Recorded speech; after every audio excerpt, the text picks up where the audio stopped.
Oh, hello, Lotus. Yeah, we got a string. How you doing?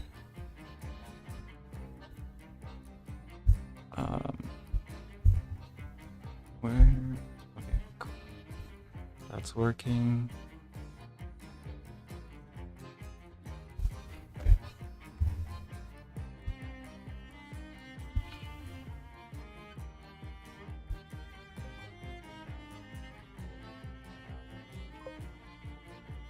Mostly settle on the design, struggling with the facial structures.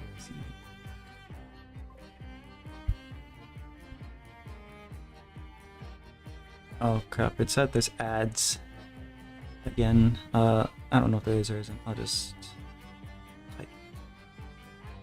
Or I'll wait, because it's like 10 seconds.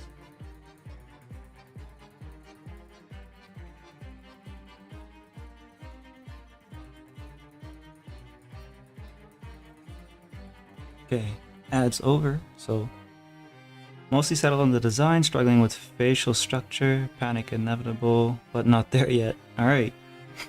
Well, steadily making progress. I just didn't want it to take away from your normal writing.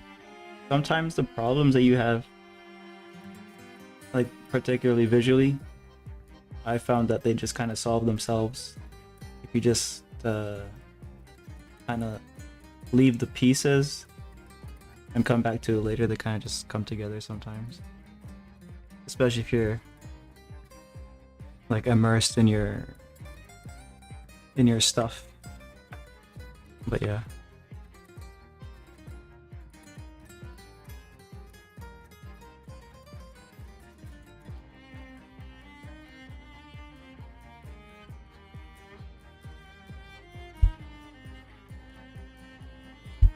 let's see if the YouTube's working.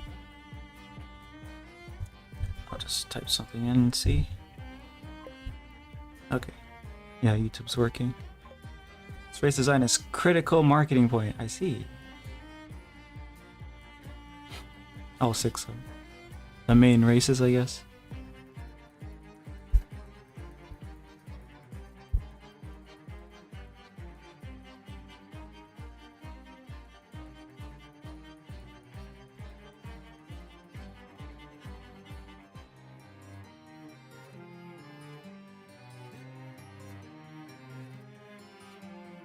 Where are my tools? Okay, I guess I can use this.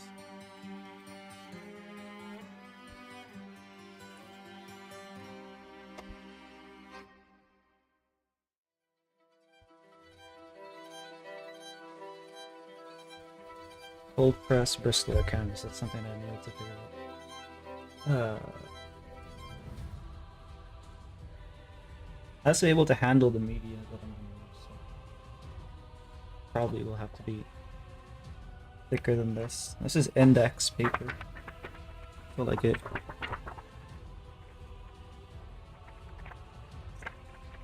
It's thick enough to make that waku waku sound, but I think I need something even more sturdy, so let me go and see. Let me go see what I can grab from the shelf. I'll grab a couple different types.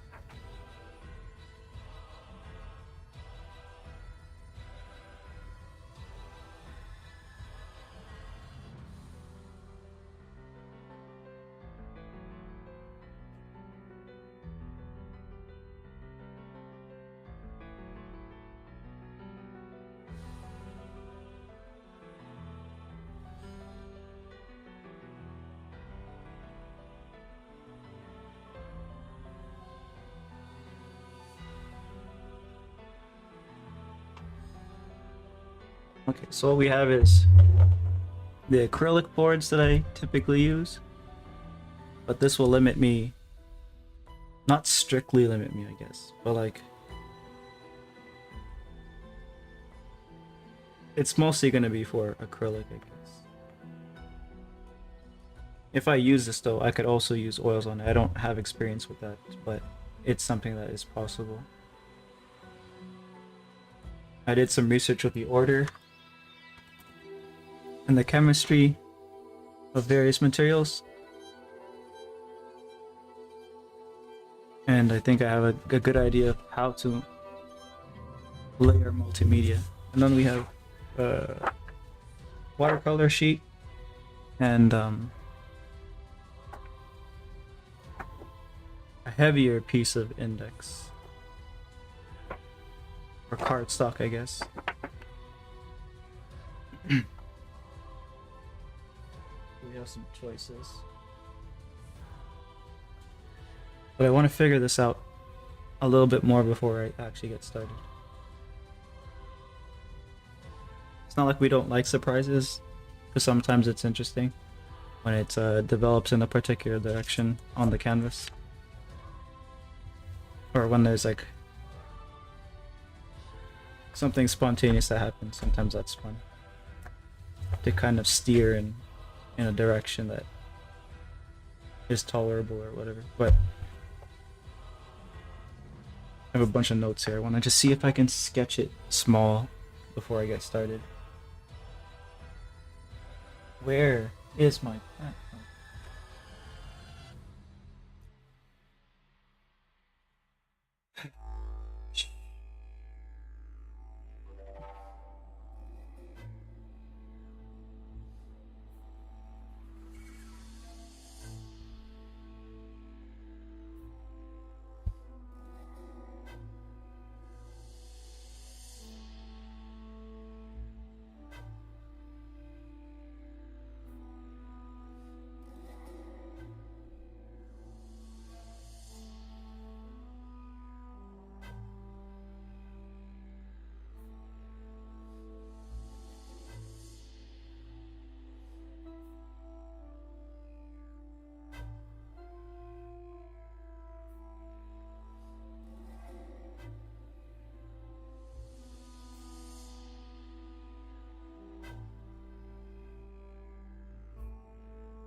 Yeah, so I want to see if I can try a different expression than that too.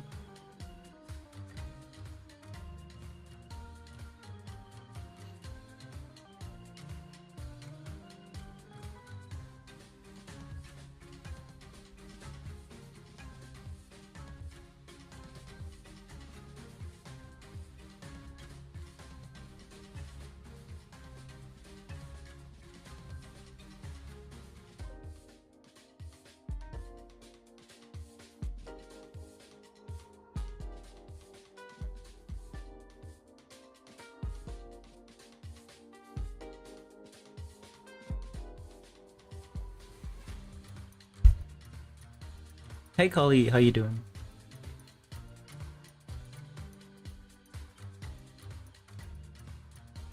I'm continuing to plan and probably will start soon. The actual artwork. I just want to figure out a few things. This is Moron.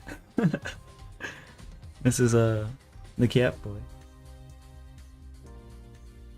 Since he redeemed and didn't tell me how to draw, this is what will happen. Didn't tell me what to draw, I should say. Recognize the costume. Yeah. Yeah, I'm taking inspiration from blues. But I just need to figure out, like, you know, where I want the ears coming out. And, like, little other things. Like the expression. I want it to be a little more than that. Because this is, like, the typical stoic face, expressionless face that I always draw, right? So... But yeah, hello Arya and Viper US 89 art. I think. How you doing with your tornado?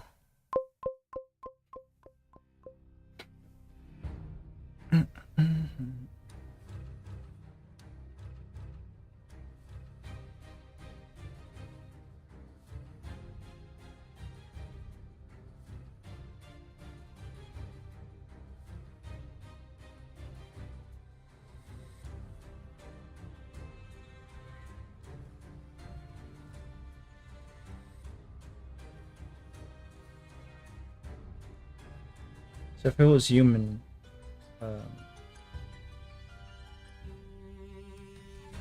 human ears, it would align over here, down here, probably be something like that, but we want it to be like up here, right? So.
This is a freakish problem.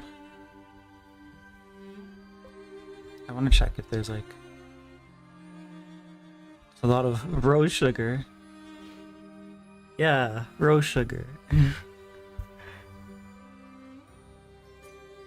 We're gonna go for yandere vibe. And he's supposed to hold a knife, but like that view that I use here, I have to like turn him a little bit so we can actually see the knife. But yeah.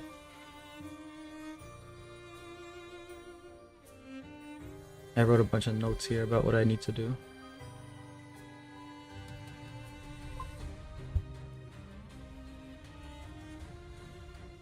Let's see if I can find a quick reference. It's not like it's super important, I can just do whatever, but I just want to see if there's a way for me to draw this. That makes a little bit more sense to me.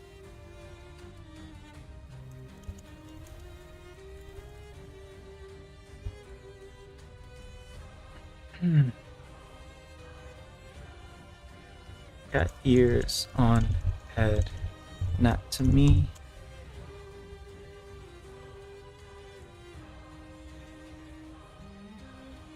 Oh crap, I'm getting these cross sections of real cats. That's not a good search here. Cat ears on human head.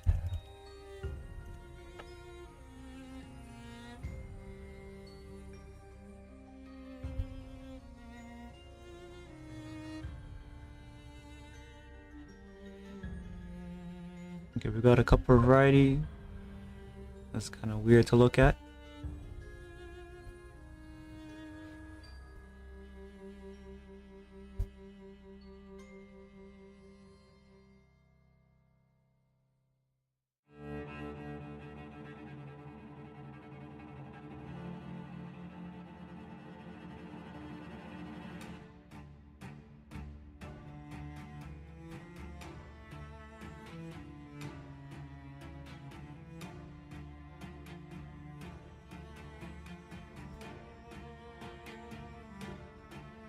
Make some useful tips that are more or less in the line of what I'm trying to do.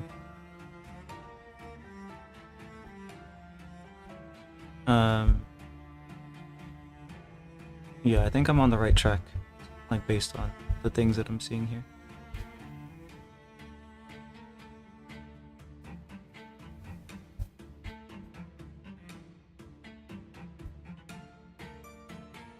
I just need to get the proportions, I guess, correct. Only the cat ears, no human ears? Yeah, that's the way to do it. The human ears on a cat ear, people is kind of freakier than just having the cat ears.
Basically has to be like that.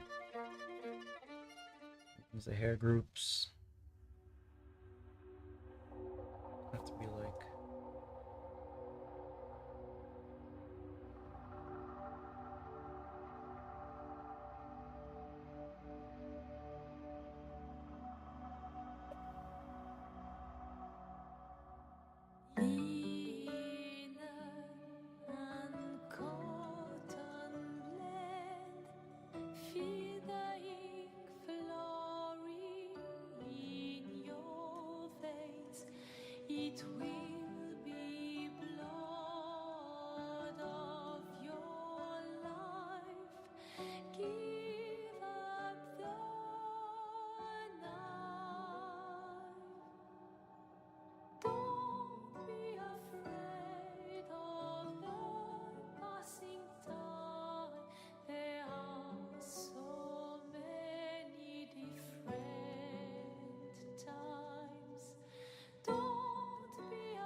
Like in his case. I'll just exaggerate a bit. Here coming out here, you have this hair here.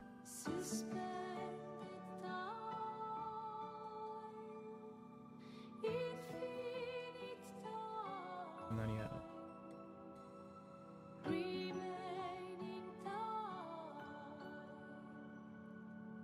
here.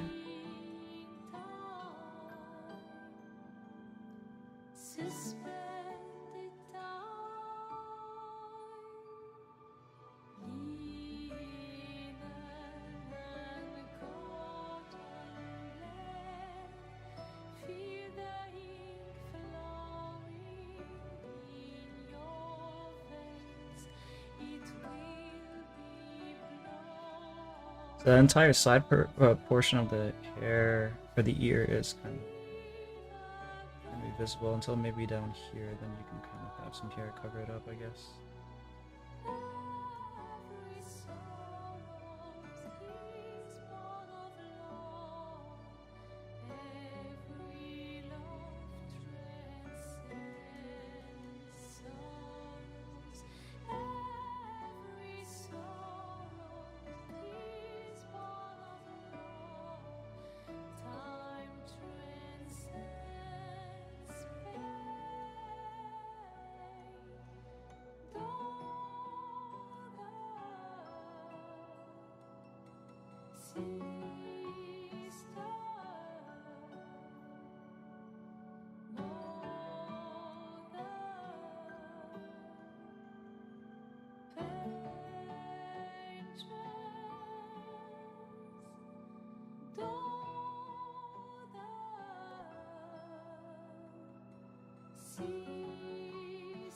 Where there, puppy? Have you seen Ray around here? He's like 6 foot but stands 105.4 and weighs about 12-ish papers. Pale as them too. Oh.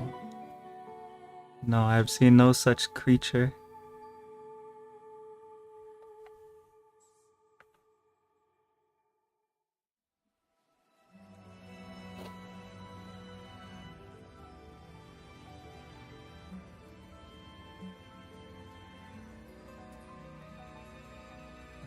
But yeah, how you doing, moron?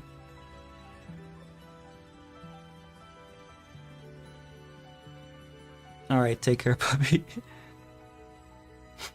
Okay. Yes, I'm alright.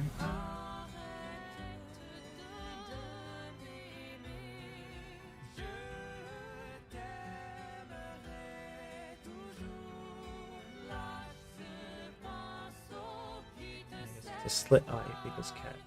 Oops, not too much there.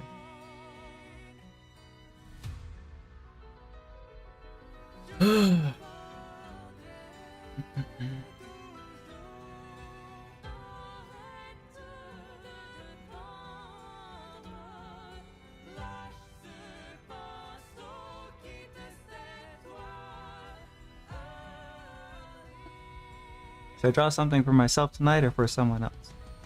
Should draw something for yourself, I think. Don't ask me what to draw.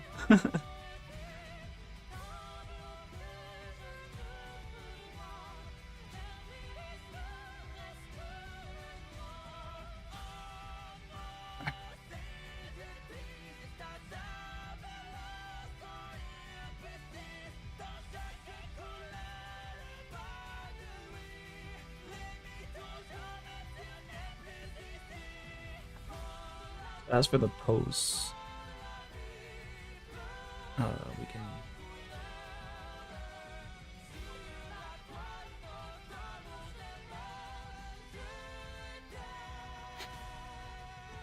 If I draw something for myself, it'll be significantly lower. Oh. Okay, so let's see.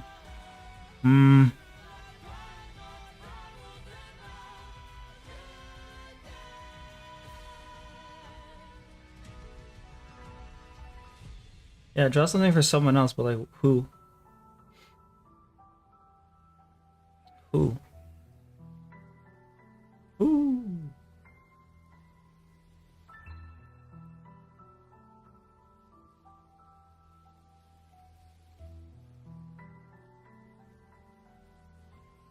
I guess you could draw, I don't know, blue as a maid since you were drawn as a maid. I don't know. Maybe then you return the favor. And then I can paint blue as a maid or something. I don't know.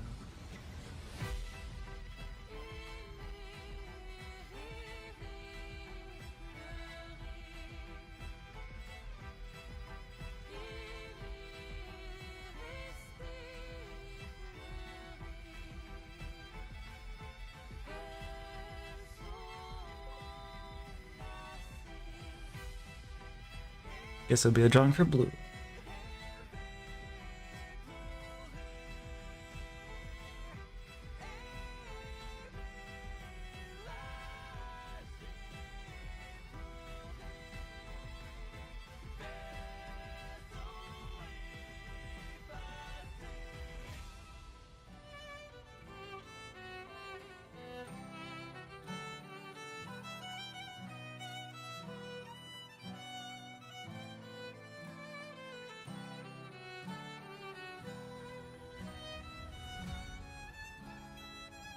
If the head tilts this way, it's less threatening than if the head was to tilt the other way, I feel like.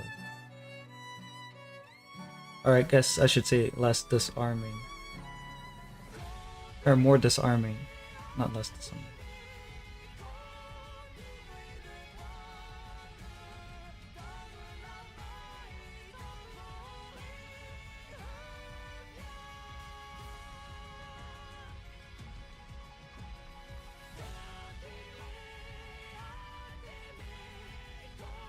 Probably has to do with, you know, when you have any pose where parts of the body or limbs, I guess, even your hands, I guess, it looks more of a defensive or vulnerable thing if you have like things kind of close in on itself. So if you have the limbs closer to the body, the head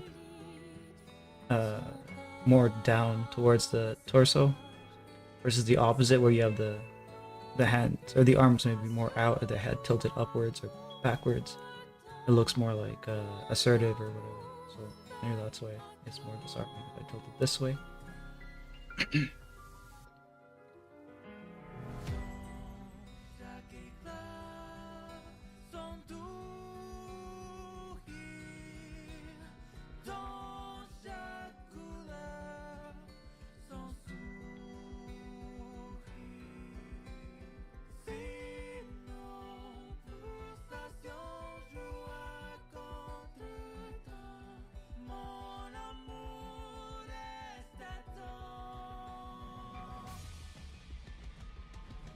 I want it to be held unusually straight because that gives it a kind of graphic feeling, I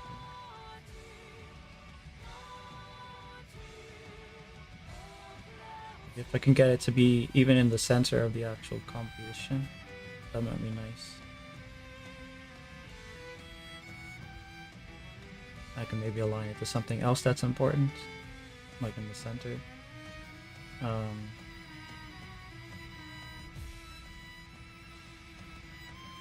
But I don't want it to block out too much of the face.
a little bit more of a scary, I guess, expression.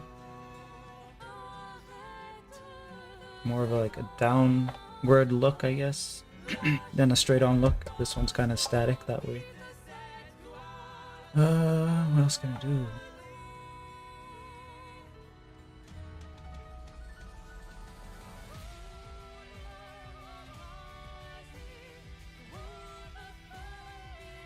The second hand. Or second arm. Here. And be foreshadowed a bit. Tricky.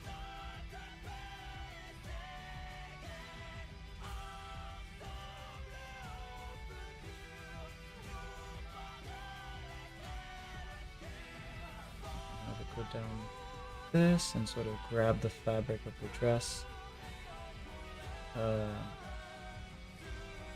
Maybe I need to put it more this way, I don't know, but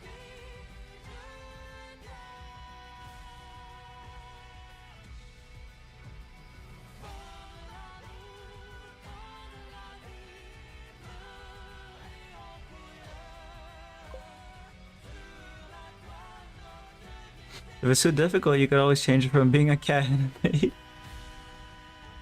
No, I don't think I will. I think this is just the right level of challenge.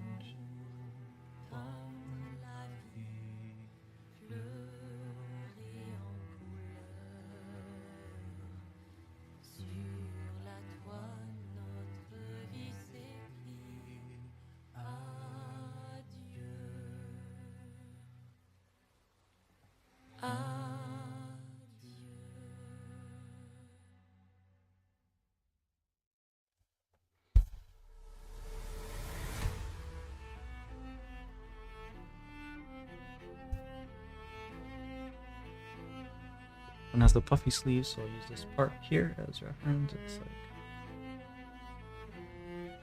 cuts off here.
From this angle, we can get the choker in too.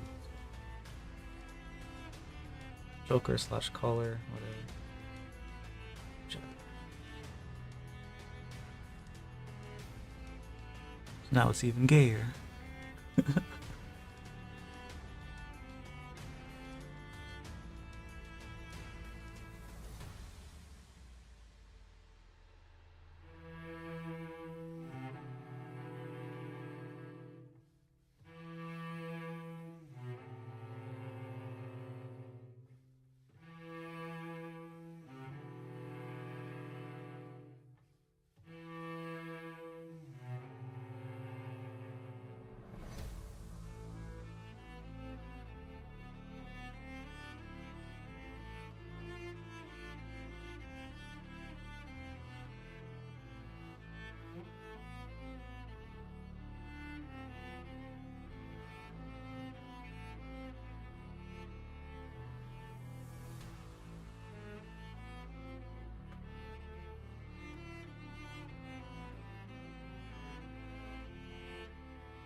Let me make sure that's where it wraps. The apron tying part.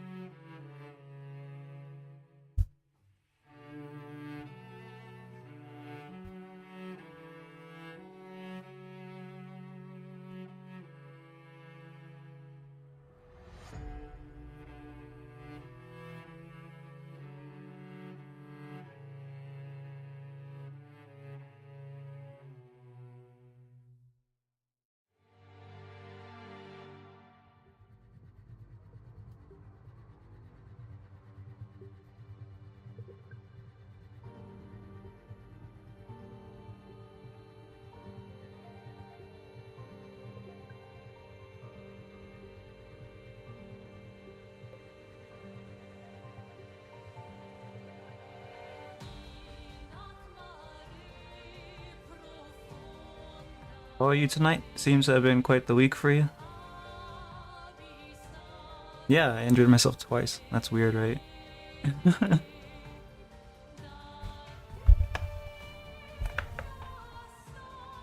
It was alright, I guess. We had some snow. Cleaned that up. It's gonna be warm on Friday though, so probably like a lot of melting.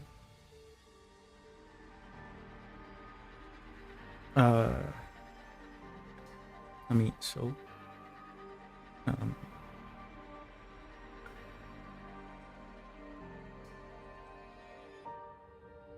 so we're almost healed. It looks worse maybe than last time, just because the band-aid has been off, so it gets like oxidized, right? But yeah.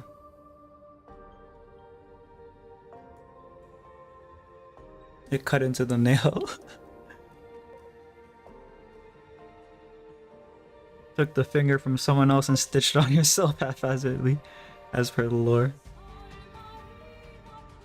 You can see myself doing that.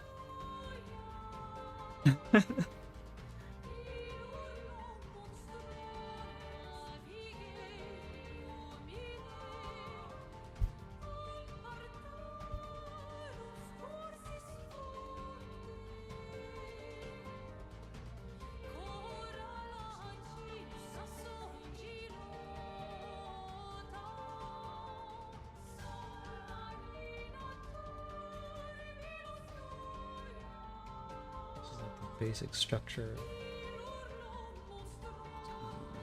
here.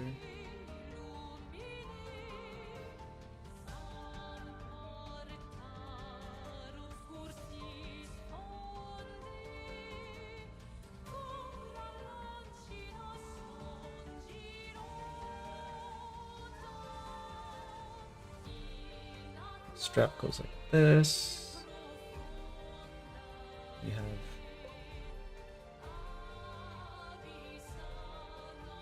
frills.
I hope the weather on Friday is nice. Was hot today, but that's a good thing. Very big nap. Weather is nice, even if I never take one. Also, you guys already getting warm, or like for us, I think it's like a random nice weather, and then we're going right back to being cold. Like we have Friday, Saturday in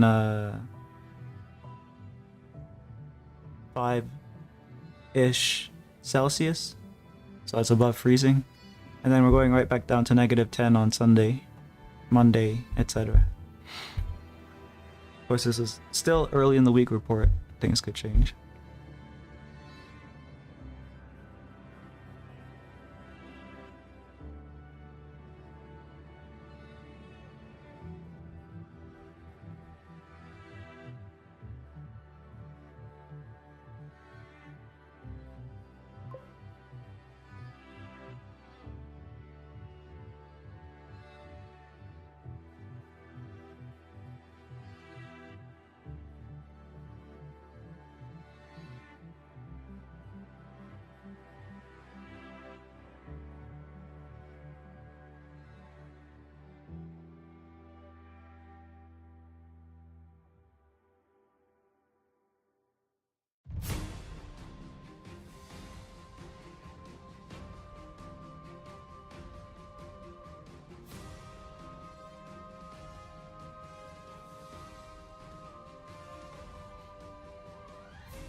So I think she put a little ribbon.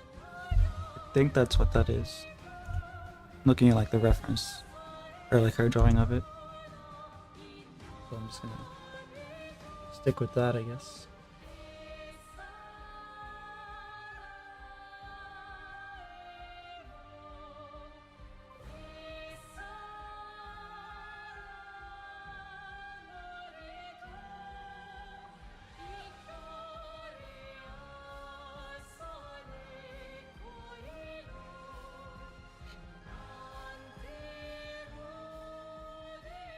But yeah, I want a glove. We'll make them really girly. The ones that like the short ones. They're like cut off really close to the like for they don't cover the wrist essentially. That's what I'm trying to say. Let me see if I can find small white glove lace.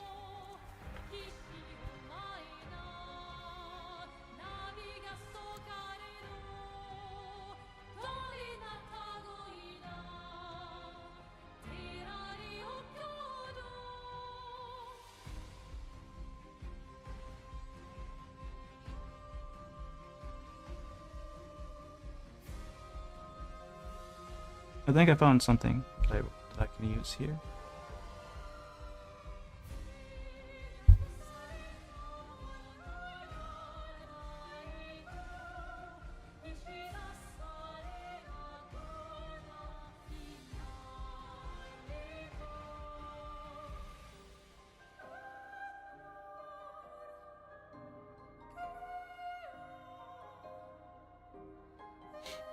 And they have like a cutout like that.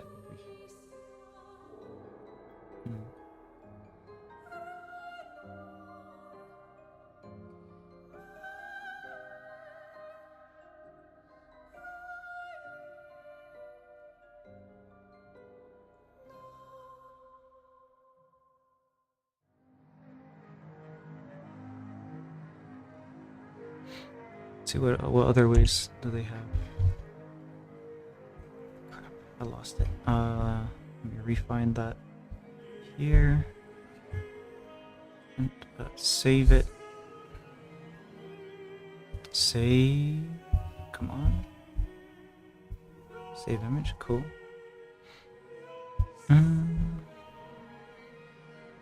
Alright, let's look at that other piece here, because I don't know if I want like a long sleeve or a short sleeve. Some of them are long, some of them are short. Where do they end up there?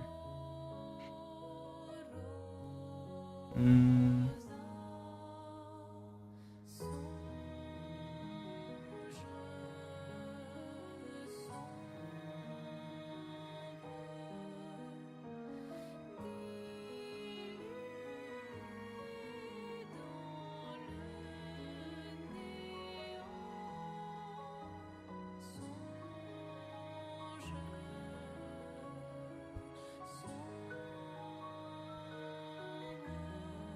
Guess I'll search up maid dress sleeves. Maid outfit sleeves.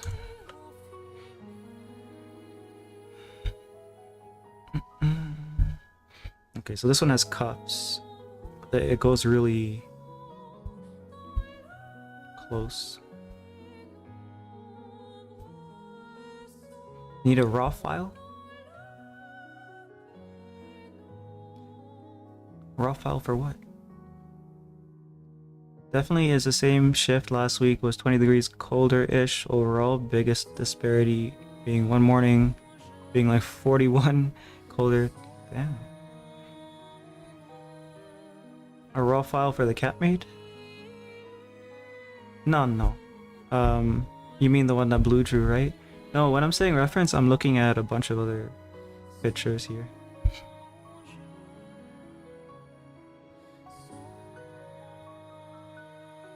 But there are outfits where the cuffs are closer to the wrist, and then there's outfits where the cuffs are just floating, like they just have the cuffs. I don't understand that.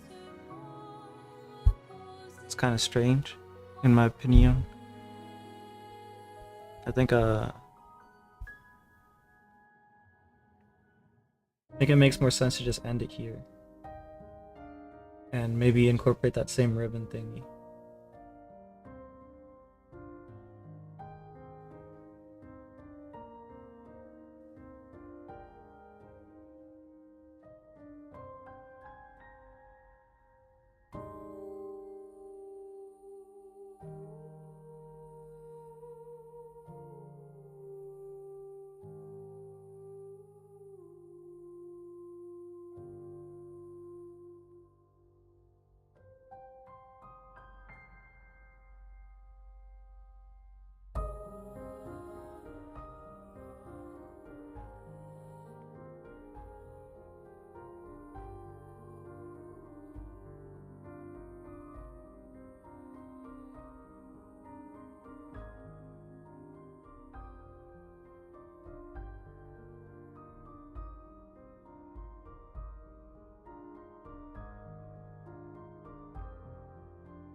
Let's look.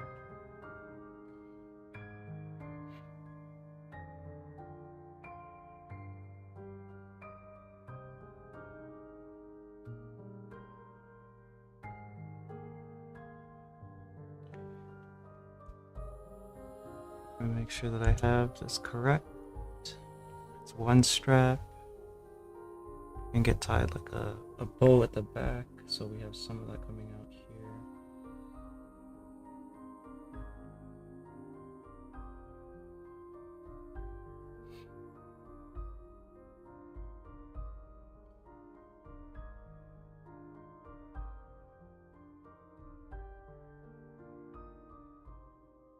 Yeah, actual black dress though, where is it seam? It's like, it's probably in the same area, right? That way that all the fabric kind of comes out. In more or less the same way. But of course the white fabric is gonna dominate the front piece.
I don't know if this part is gonna show in the actual part, but basically it has a seam and I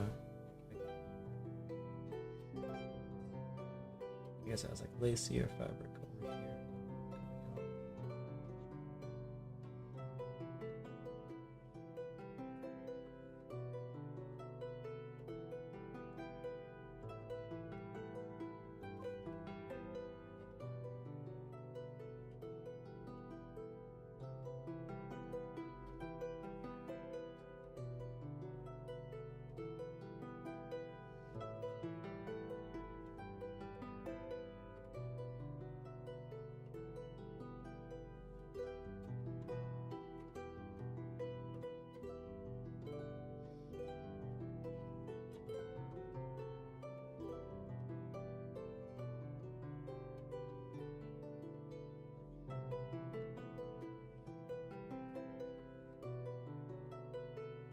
No, this was supposed to be holding the dress. Shit, forgot about that.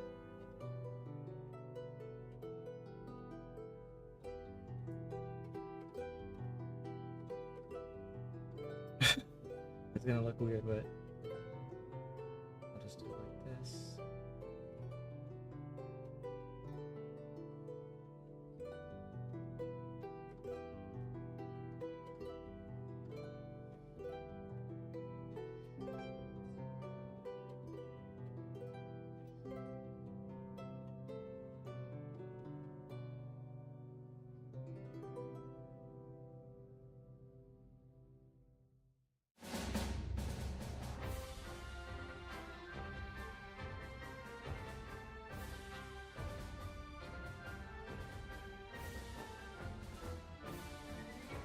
Now tail. Tail is gonna be here, come around, and maybe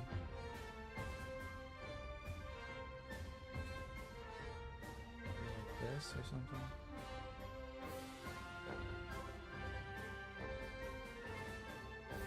It could come around like that, or it could like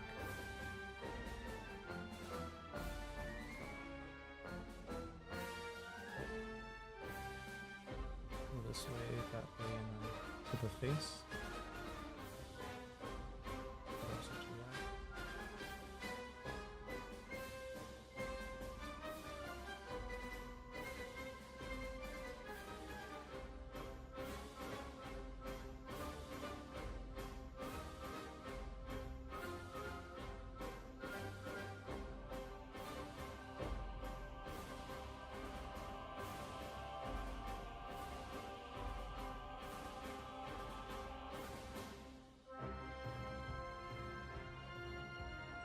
See what you're saying.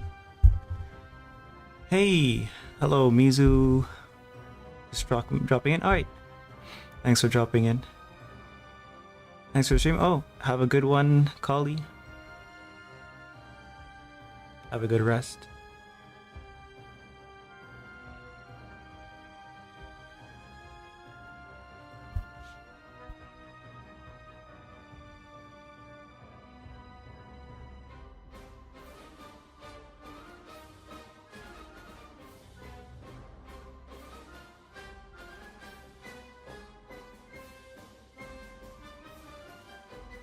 Like I'm thinking of other things, like get it to like, I don't know, somehow interact with this arm, but it's just gonna cause confusion if it goes in front of too many things. So even here might cause confusion. It might be best to keep it in an area where there isn't much detail.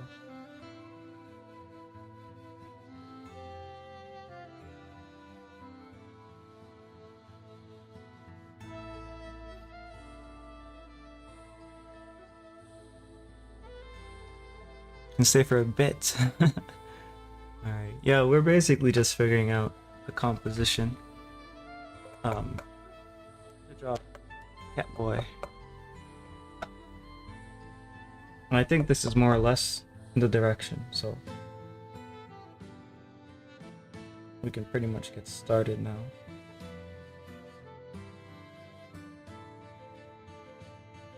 My only thing is the tail. Not sure how to do it.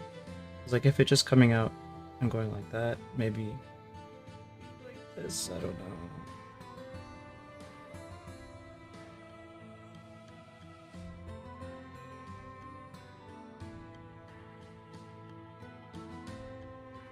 Like a wrap, kind of.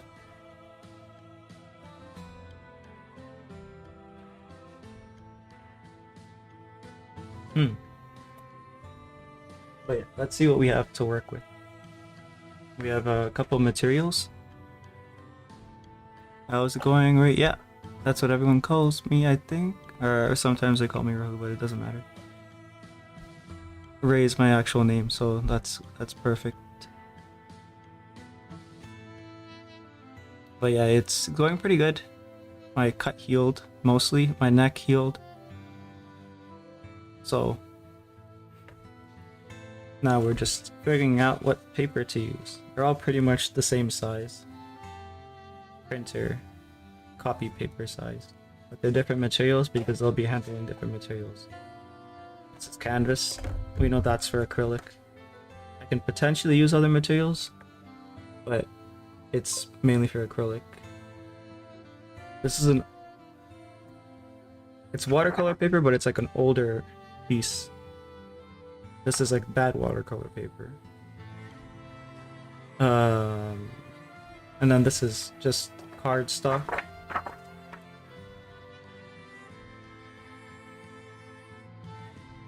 The watercolor paper is off-white. I don't know if that shows up on stream. I mean, it shows up on stream if I put it beside. Not really true white, and that's always a bother because, I mean, it's not a bother if you're drawing something warm, but it's always better to just have white because then it can take on whatever characteristics and have the maximum level of saturation or contrast, right? You were hurt? Yeah.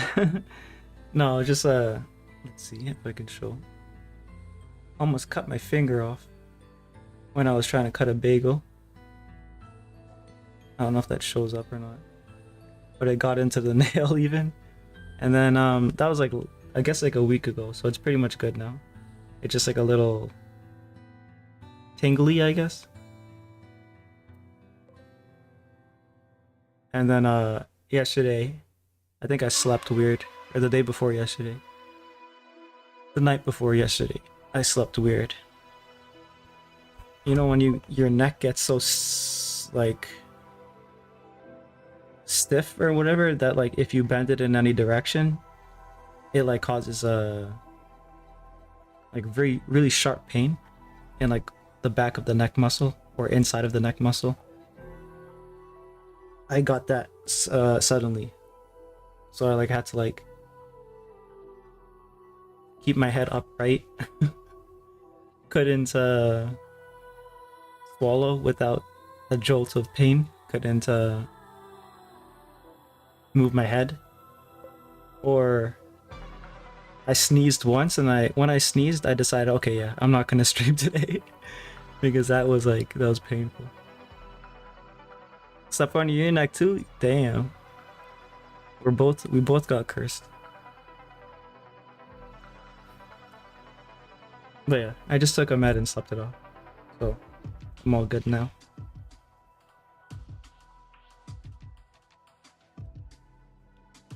We have our reference though, so let's actually get started. I solved most of the problems, so we shouldn't have too many problems left to solve. I think it's mostly going to be a material usage issue.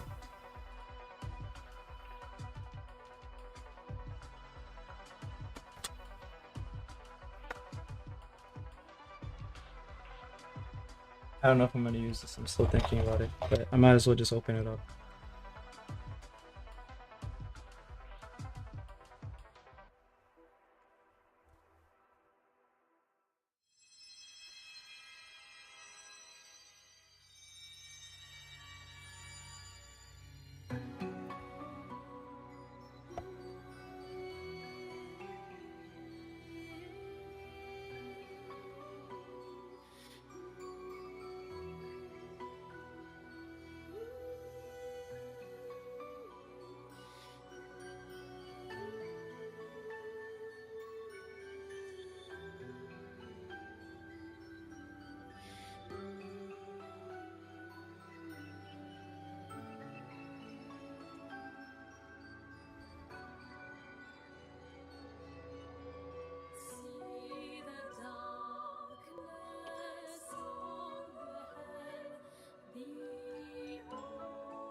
It's not even straight. It's like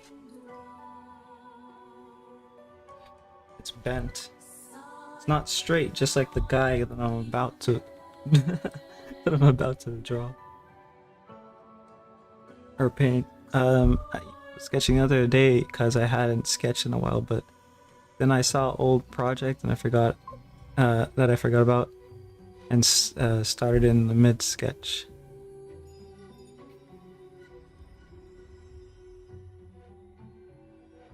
I have trouble doing that, picking it up if I'm like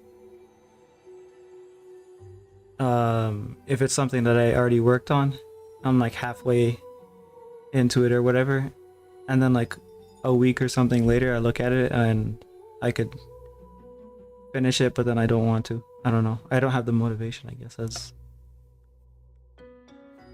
I have trouble with that. A self-portrait? What are you talking about? I think that settles it. I think we're gonna use this.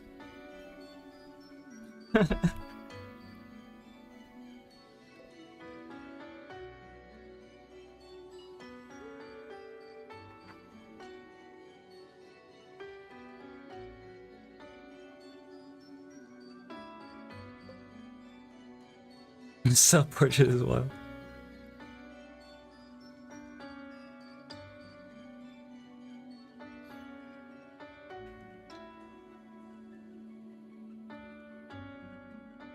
But yeah, still thinking about it because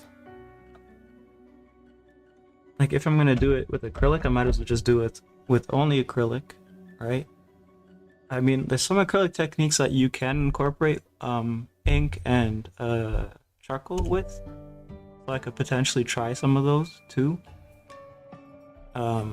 Charcoal and chalk, neither of them are water soluble, so they can add like a gritty gradient effect to the paint when you add them in.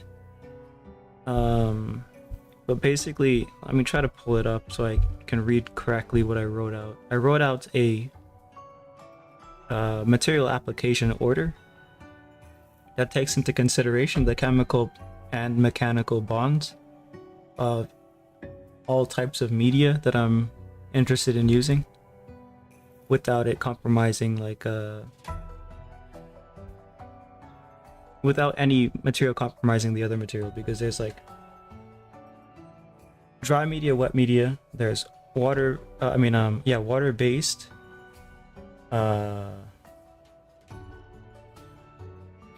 alcohol based, wax, and oil, which is essentially the same thing based.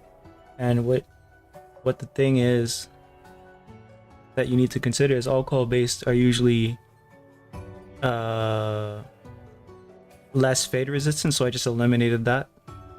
I don't want to have to deal with that. So we're only left with water and oil based. And between water and oil, you have to apply all of the water media first, because nothing sits on the oil after you do that. And then for the oil, you have to apply the lean oils and then the fatty oils on top. So like a lean oil and a fatty oil, an example for that is like pencil crayons. Most pencil crayons are colored pencils. Those are considered a lean oil or waxy art material, and you can put those on first. But then if you have an oil pastel, you have to put it on after. You can use oil paints and then put the oil pastels on top of that, but you have to have your surface prepared for oil paint with enough gesso so that the oil in the oil paint doesn't rot the paper. But ultimately, oil pastel goes last because it's the fattiest. It doesn't actually dry ever. So, yeah. Glad I could drop by, but gotta go. Alright, have a good one. Take care.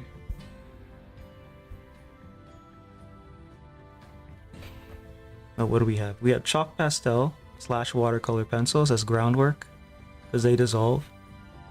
You can also use ink and black work during this, or ink and lining for like black work during this stage. Black work is essentially parts of the drawing that are never going to get erased. So like if you can establish the outline of your character, like we can kind of do that with this. Um, we can just darken the outside of it, I guess.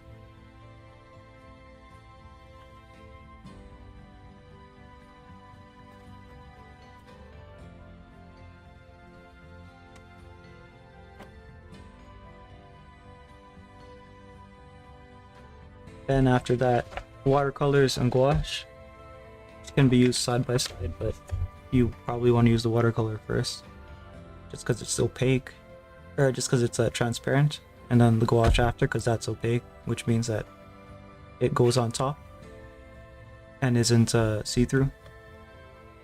You can also do charcoal, and ink at that stage as well.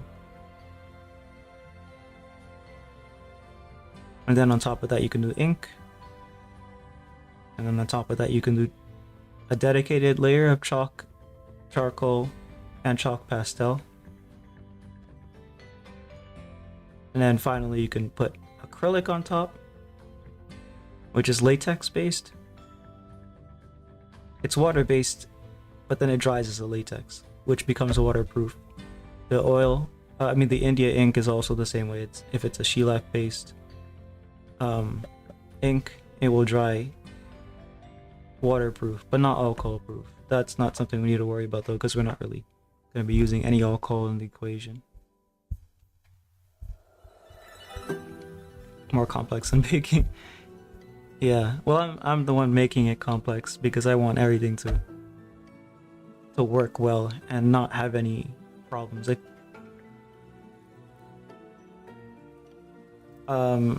I guess like a normal artist would just do it and then find out the problems and learn that way, but for me, I do the research and then I actually try it out. Like, for example, one of the steps that I'm not sure about is apparently wax or oil colored pencils, as well as chalk, charcoal, and pastel layer onto acrylic just fine. I don't think that's true. I'm gonna have to try it out myself. Wax and oil probably do a better job because they're kind of wet. Like, not really, but they have like a higher level of adhesion, I think, because of the wax and oil that's in them. But charcoal and chalk, they're just dry, dusty. They're just gonna not really stay on the acrylic, I don't think. But yeah, let's try it. Let's sketch, I guess. Where's my sketching stuff? Okay, there.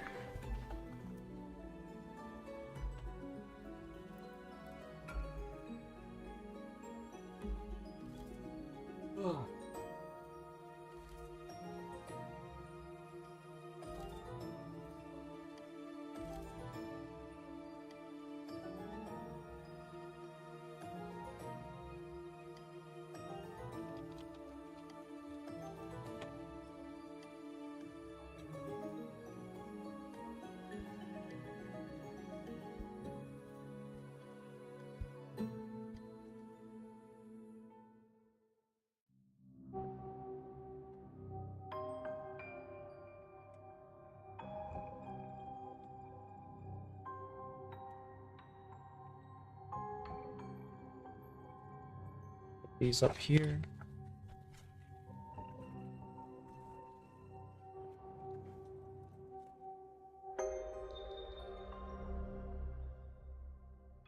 I have like a book stand thingy up here, and that's where my reference is.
There's definitely a triangle.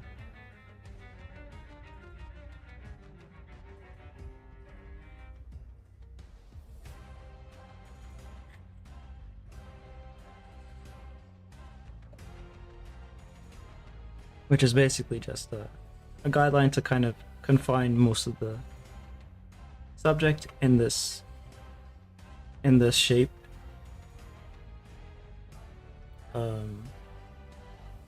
So our head, I guess, should be like around here.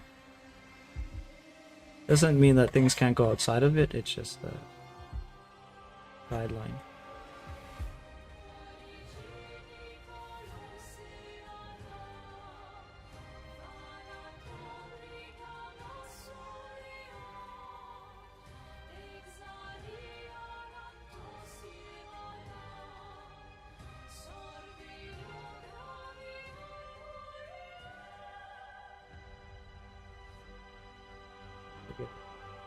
Thing here.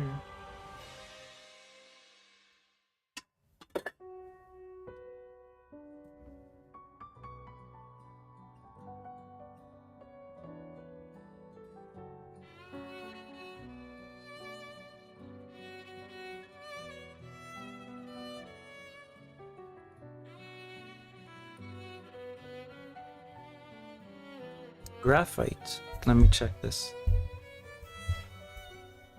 I know that graphite is what's it called? Reflective? That's why I don't have it in the equation for my typical or my experiment thingy, because I don't want to deal with that either. Acrylic is reflective, can be reflective at least. Like there's some matte acrylics that are probably better for my proposed process, but right now I have a lot of just normal acrylics, which are all pretty much reflective. Let me check something. I think I know the answer, but I just want to see. I don't think it dissolves, but let's see. Graphite dissolve in water. It's insoluble as well. Yeah. Okay.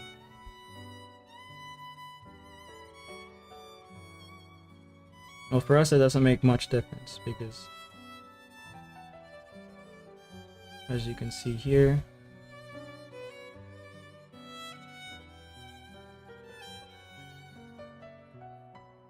it just becomes like an ink almost.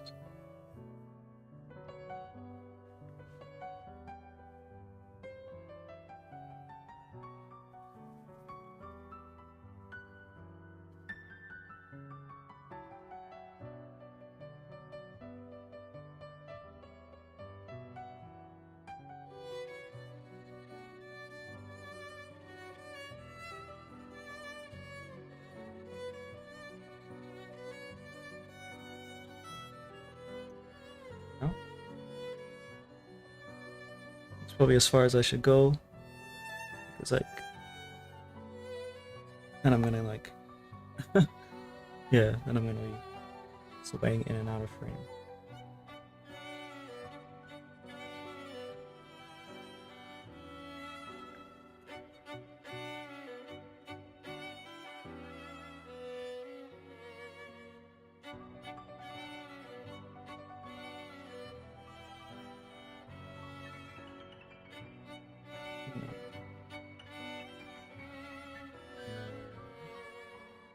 It's like this and then like that. Okay, cool.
Usually I do this way lighter, but because I know that I'm going to be adding a lot of grit, it's not really gonna, it might, it's not that it doesn't matter, it's that it's actually, or it actually might add texture, so.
But yeah, how's your drawing going?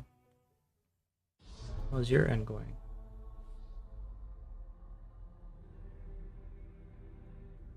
Moron.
Procrastinating, figuring out references, picking a blue, debating whether I work out before or after.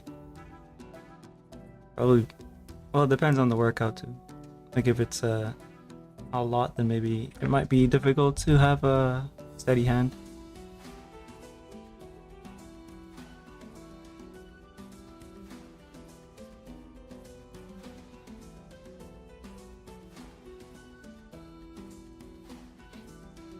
Oh, you want to work out before?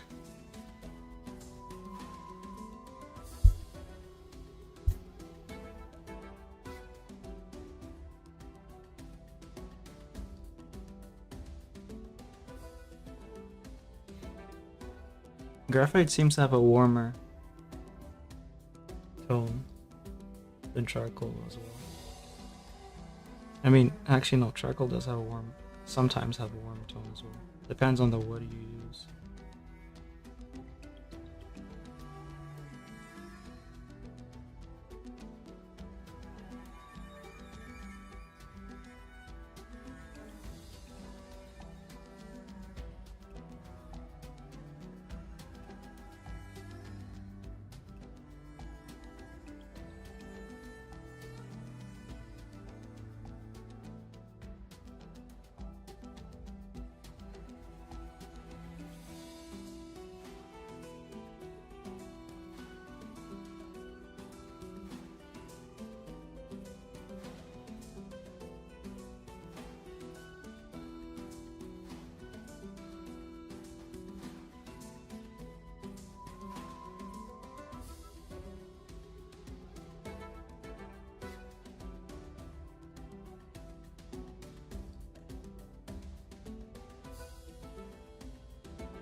should probably figure out the rest of the body before I start focusing too much on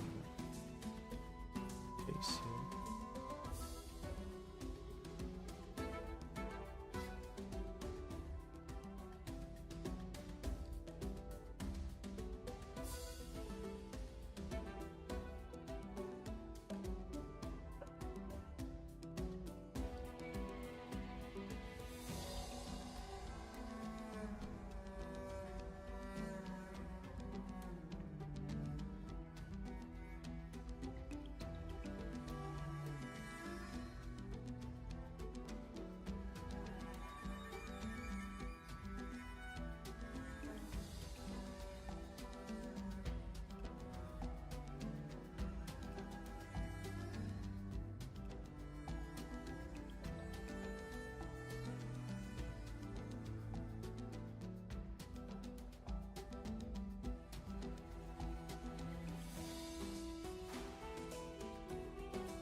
Center, I forgot about that, but maybe I can still save it. Maybe I can just add this.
I know you were talking about it for a while, but have you done this before? Top looks really dark.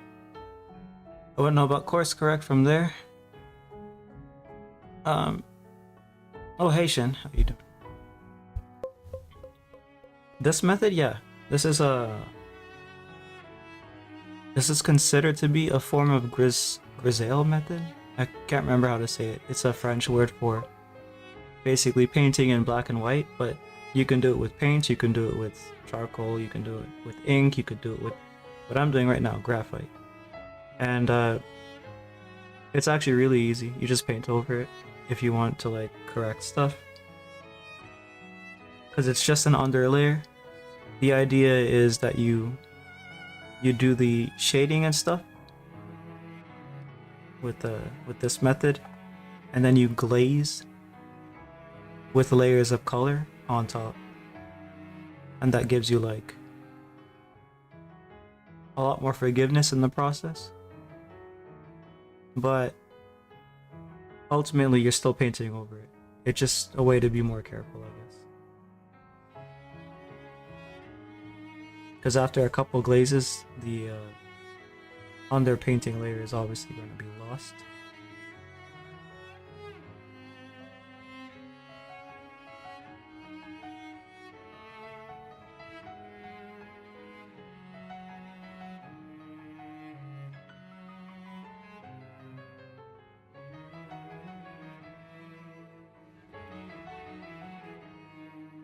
Playing modded Minecraft. I see.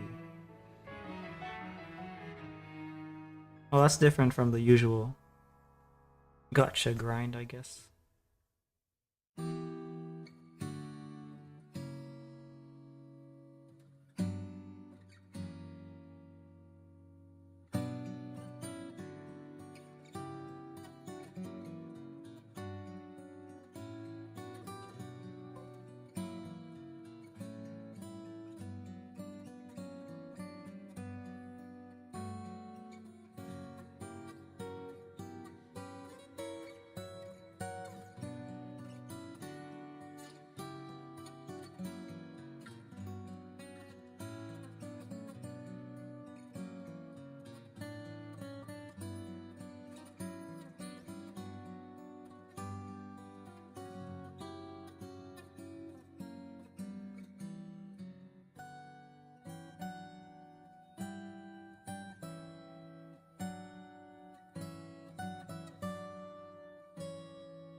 Maybe he modded in gotcha. I think you can. You probably, well, you definitely can, but yeah. Isn't it that one block something challenge. I saw someone play it. That's the only reason I know. I guess that's technically gacha, right? I mean, mechanically, probably not completely. I think it's a chance thing, I guess.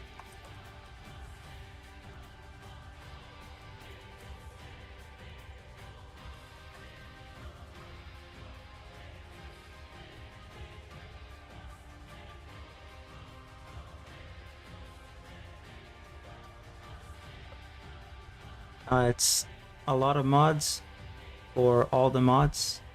10? What? Yeah, my question too. What? What do you mean? What? What do you mean?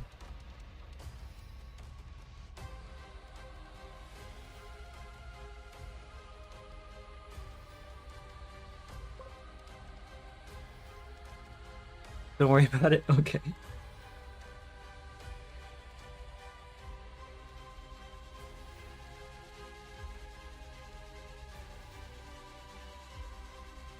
So I should have had you draw a dude instead, so you'd have more of a challenge. Are you talking to me? No, then I'd feel bad and said you could have done a tomboy. But I am drawing a dude. Drawing you! I'm drawing you.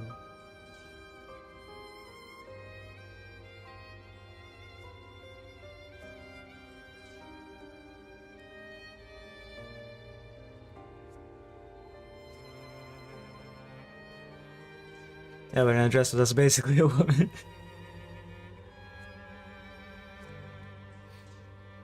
I'm gonna try to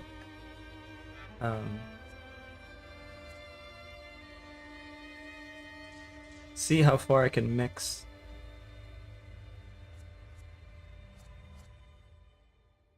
masculine and feminine traits here. 'Cause like the way that I'm trying to get you to hold a knife is very, very gay, very feminine, I guess. With like I don't know, some weird.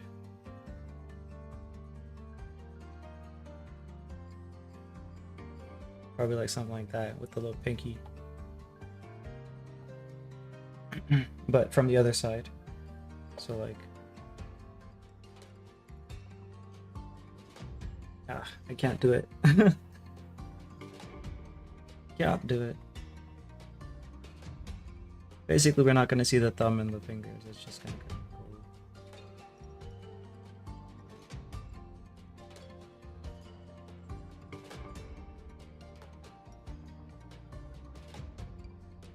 But then also, I want to keep the face masculine, the proportions generally masculine, like the neck thickness and shoulder broadness and stuff like that. But yeah, in the end, it's gonna look incredibly feminine, I guess.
So to make it a challenge, then I'd have to do a tomboy as well. That way it's like you've drawn a masculine form with feminine features and a feminine form with masculine features totaling one man. Yeah.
He looks like a character from Call of Duty. Is this in him? In Call of Duty?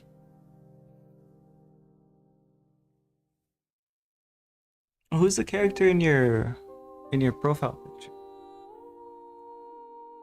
This is not in Call of Duty, I don't think so. But yeah, how you doing, Silent? I haven't played Call of Duty in a long time though, so I don't know. I don't know what they're doing lately. What they're doing these days.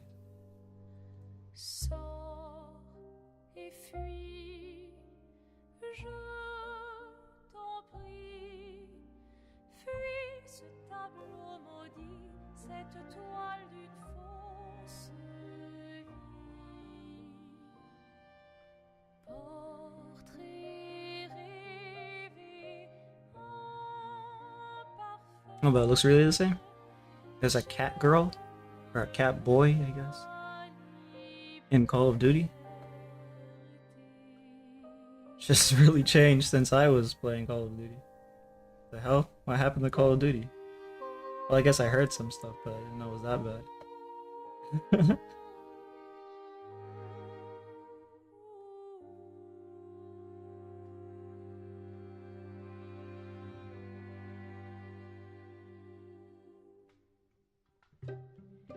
Alors tranchons la trame,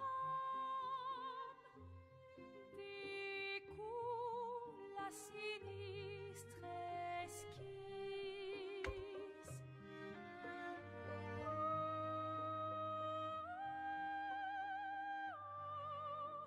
Sors et fuis, je t'en prie. Yeah, so seems like you can't really erase with this.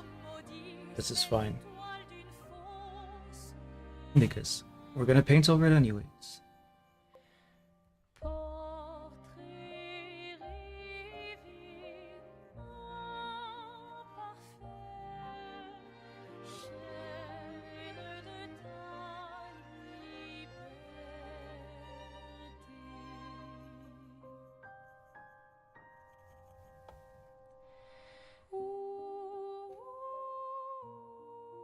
Never mind, when is it complete today? What? What do you mean? Are you talking about when I'm gonna finish? I don't know when I'm gonna.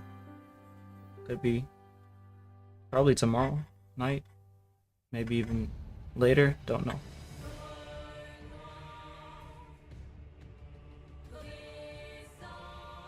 Probably, yeah, probably tomorrow on stream, potentially.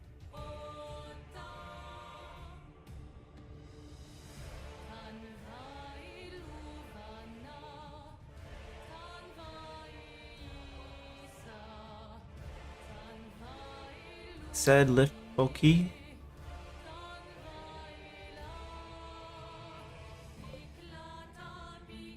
Dang, a rush order for a piece that isn't even from a client.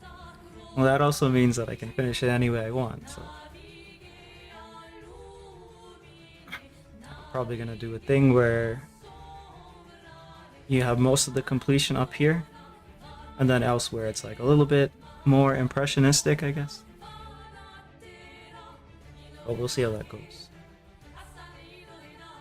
Alright, so this is a difficult hand. I need to get here, I think.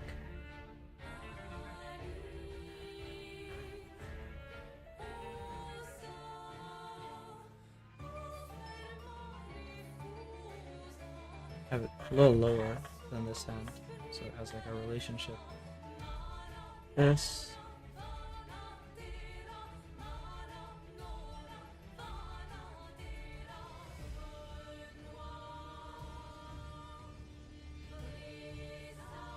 Probably right here is good. It also aligns with the crisscross here, so.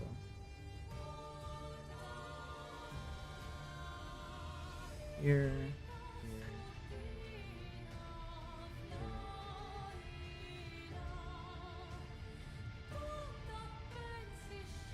It's crazy how they figured that out back in the day. How all of the like the ideal, because it really makes sense when you think about it. The arrangement of limbs should always, like, we can obviously subdivide this further and further and further until it's like a web, I guess. But if you want the limbs to read well, or just anything to not be a tangent, then obviously you have to have the subdivision lines aligning shapes. I don't know. You know what I'm saying, but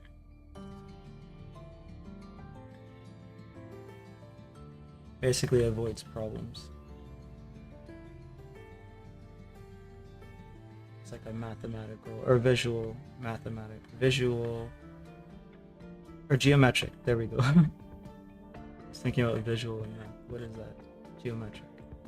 Geometric solution.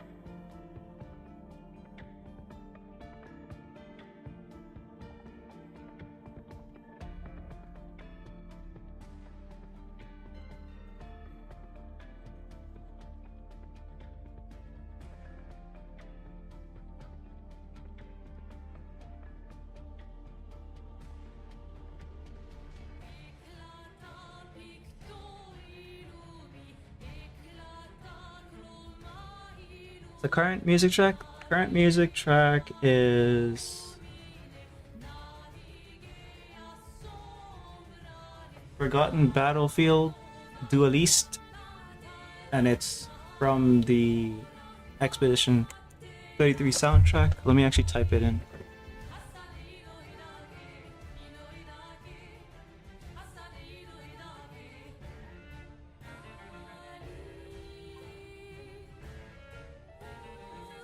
You got it? Okay. I already grabbed it, so I'm just gonna throw it in anyways.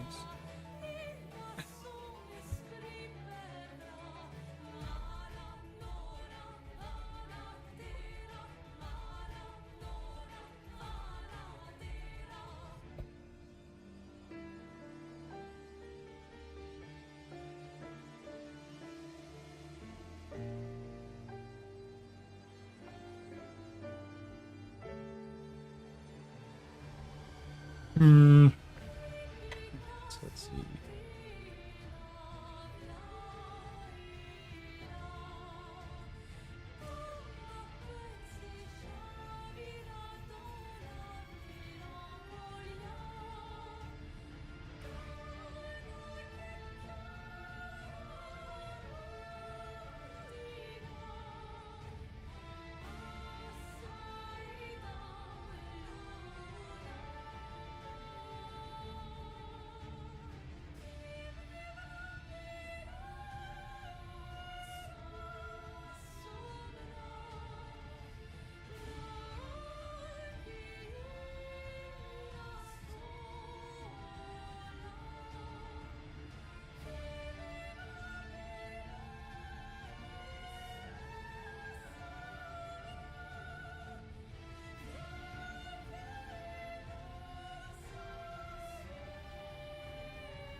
Esti tornere marina,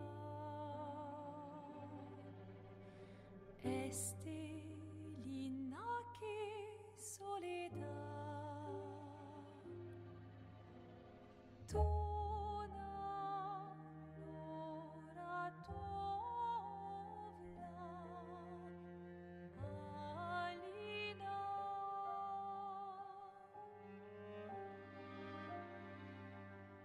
Ista surano taki, le noir, tonare fuego verso, alina, ai.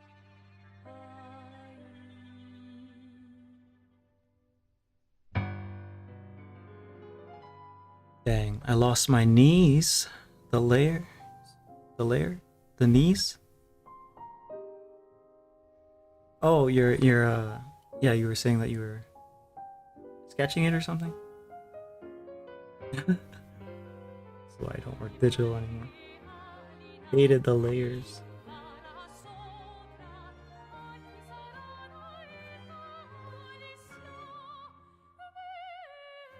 Yeah, it makes a funny sentence.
Where's my bot going crazy? Got a lot of messages at once.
Any special plans for March since it's now much closer?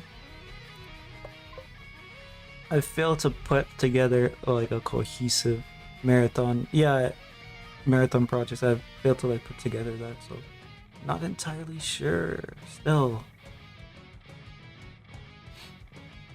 like I was thinking, oh, I'm gonna complete watercolor stuff. There's like some flower project. I could do some of that, I guess. But yeah, I still need to figure out like a proper plan for that.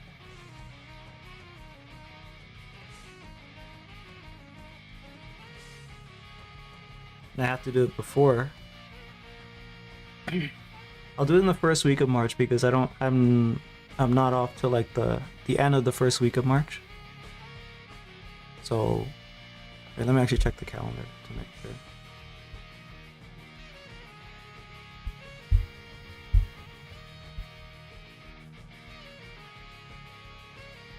Yeah, March 7th. I mean, well, I guess March 6th, but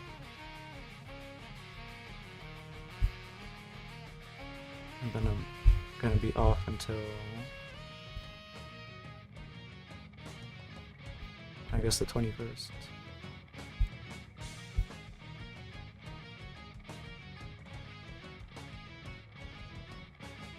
So yeah, I have a little bit more time to, I guess, figure it out.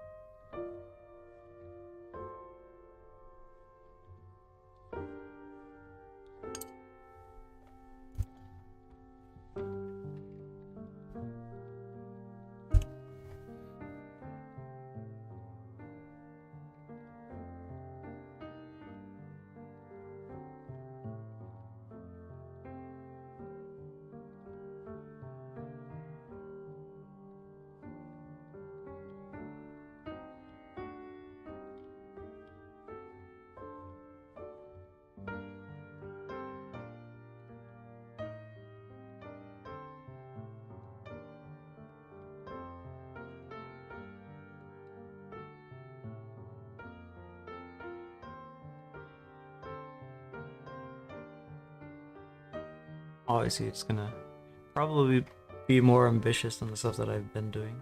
Or, like, you know, the paintings are gonna be more complex, and I'm gonna have the time to actually put into it, so.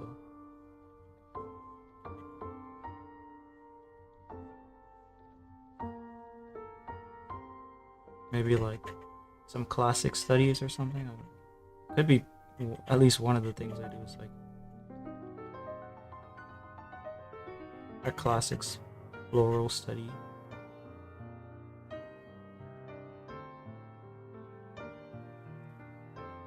Could try to get some comic some comic stuff in. If I can really lock in, I could try a writing stream, but I don't think I can really do that on stream. I'll be too distracted to, like, think.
And you truly don't have to put too much effort into this. I don't mind mistakes, just kind of flow with it, doesn't matter much. That's what I'm doing. Don't have to spend time mulling it over. That's my style. There's no point in doing anything if you're not gonna do it. If you're not gonna go hard, because then you're just not gonna learn anything. It's just gonna be. It's like you know. I don't know. I thought I had an analogy, but I don't know if this analogy is gonna work. Wait, like you go out for a run, but you just keep doing the same run every day. So it's like eventually you're just not gonna really do any. You're not really gonna make any progress at some point, I guess. If I'm working on a project, I need to just always be trying, I guess, like new things and trying to apply different techniques and whatever else, or else it's just boring too, besides like developing actual skill. It's just boring to do. It's like playing a game, I guess. I should always stick to the video game metaphors. Like playing a game on easy mode, what's the point? Or with like cheats. It could be fun for like a little bit, but then it's just...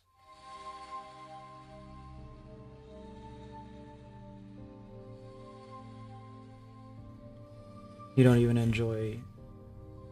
you don't even really feel the story at certain points if it's just too easy. It's like, oh, it's supposed to be a hard battle, but then it was the easiest thing. That's just boring. Play Persona 4 Golden on very easy. What are you doing?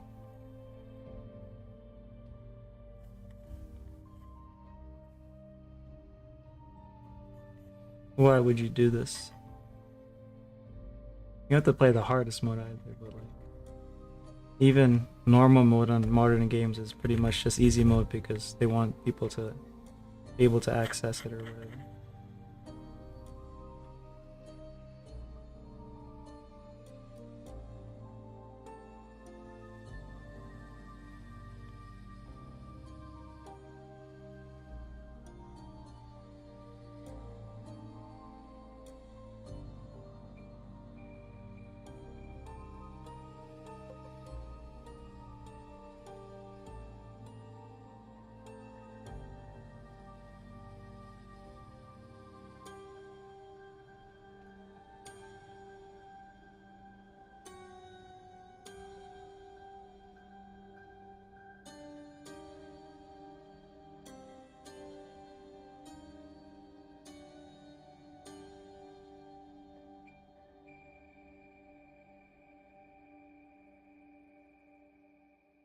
I don't know when the last time I played a game with a difficulty mode.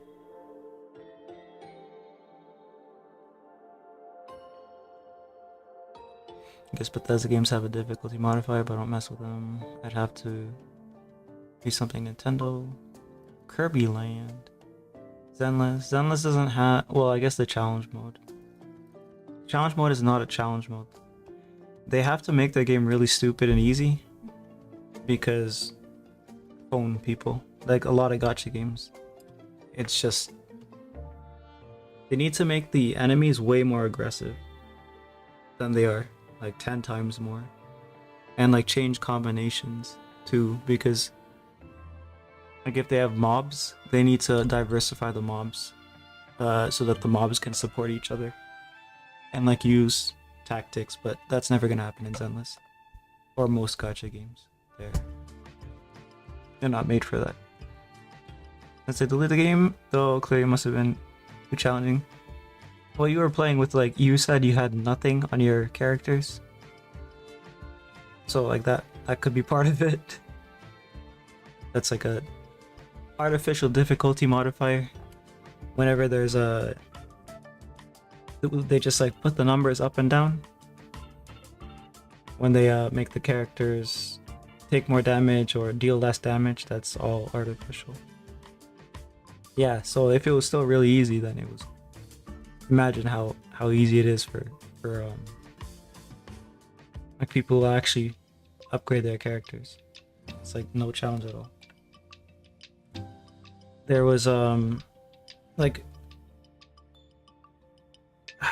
Let's see. I'm thinking.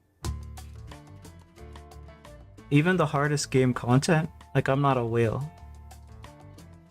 I imagine for them it's probably like way easier, but even the hardest game content, which I think is Deadly Assault, is not hard at all.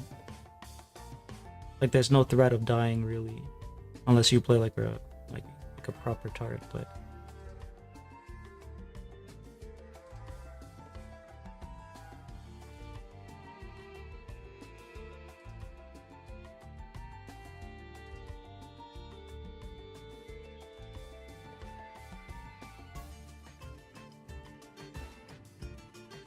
Wuwa and PGR. I don't really care for Wuwa because it's pretty much just, like I said before, Genshin with parkour and slow-mo. But Kuro has a better game called Punishing Grey Raven that has a much better combat.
Or is your game still crafting and crafting? Yeah. I'm like I'm taking that game slow because it's the currently it's the last Atelier Riza or Riza or Riza. I always forget how to say it. Let me try to think how they say it in the show. I think it's Riza. Whatever. The it's the third, and currently there's no talk of a fourth, but they did release like a special edition third, which is the one that I'm playing right now. It basically has like a little bit of these new features and whatever. It just adds a little bit to the game and like gives you all of the DLC stuff, which don't do anything. It's just cosmetics. They need to start making the cosmetics have stat boost or something, especially in an Atelier game where it's like supposed to be a little more of a girly game. The outfit should have a little bit more of a function, I think.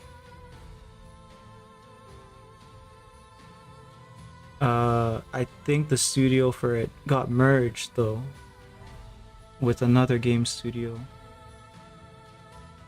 but it looks like a good merge, so it potentially it could benefit the studio, could benefit the IP,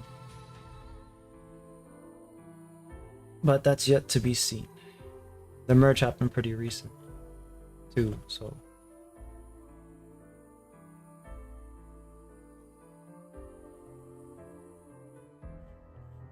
I think it got merged with the same studio or whatever that does Dead or Alive. Um,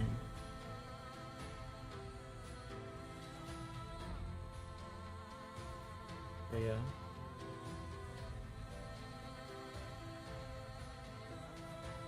Hopefully they don't change the game from a crafting based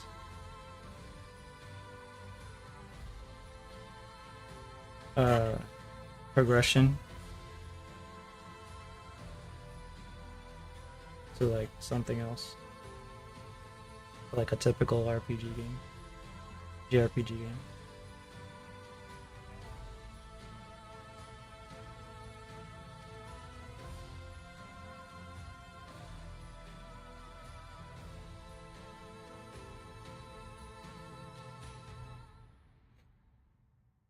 I don't know if I've seen a good merge in my life. Yeah. That's the worry. I mean, like,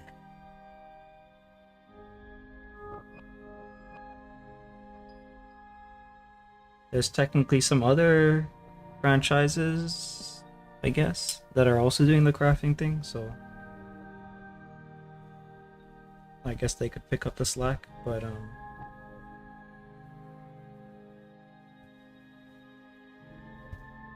like the Atelier series is strictly known for its crafting being a very central thing for it, so if they did away with that in any way, it would just become any other JRPG.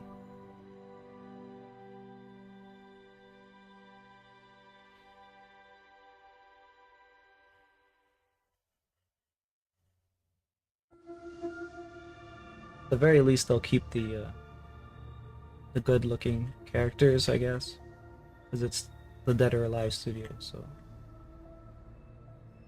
that doesn't have to be worried about at least. But you never know, because like Nintendo apparently they had a what's it called? A Metroid Prime release that was ass.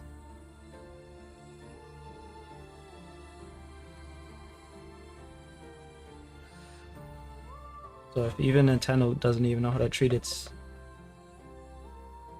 IPs anymore, then I guess it's like that time in the game industry where companies are just going to collapse.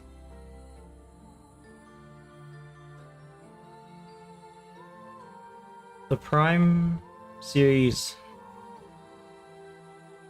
I don't know if it was really going anywhere anyways, because I don't know if you played through it, like Metroid Prime 1, 2, and 3, but like at the very least they're fun. They're each of them are a fun entry. It's because they pulled a second Wii U on the Switch too. Played some with Dark Samus. Played through one multiple times. I did as well. I love one. I don't know if you feel this way, but I feel like it holds up extremely well, like the graphic quality.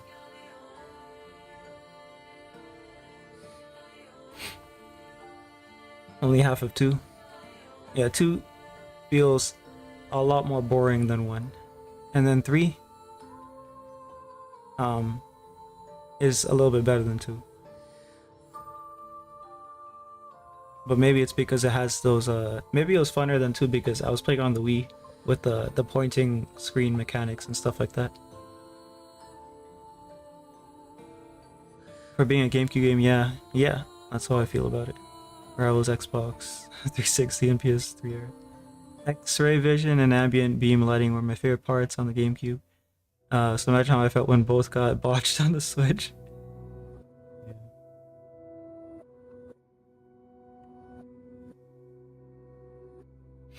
Sad. Everything dies, I guess.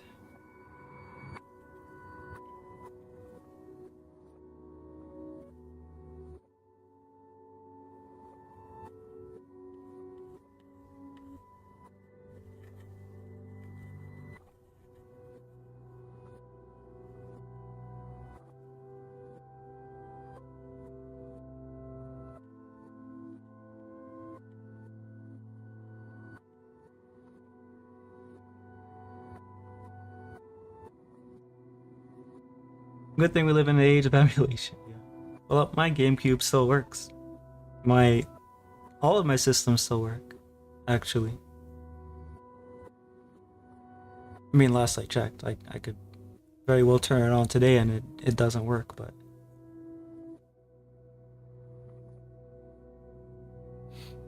yeah, emulation is definitely here.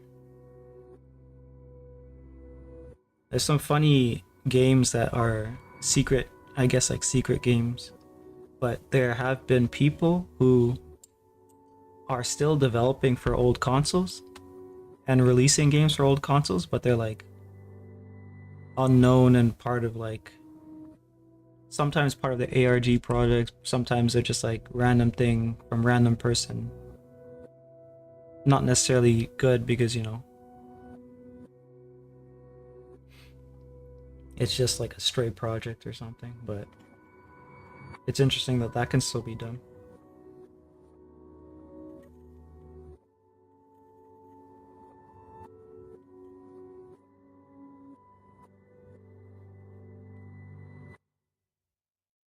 Melee stream.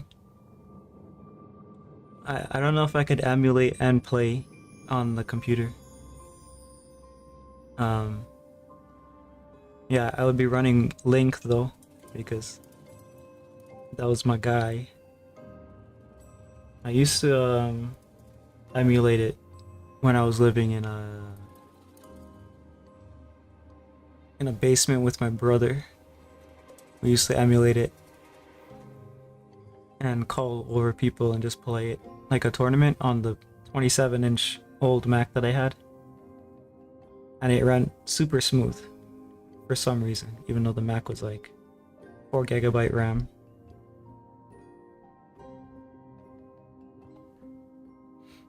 Just do it with your physical console. I would have to probably figure out the capture card and all that stuff. Cause like, it's pretty far away. I don't know if the like I don't know how that stuff works, but I could probably figure it out. Or I could just emulate it. That's the easiest way. Film the screen. Film the screen with this setup. That would be funny.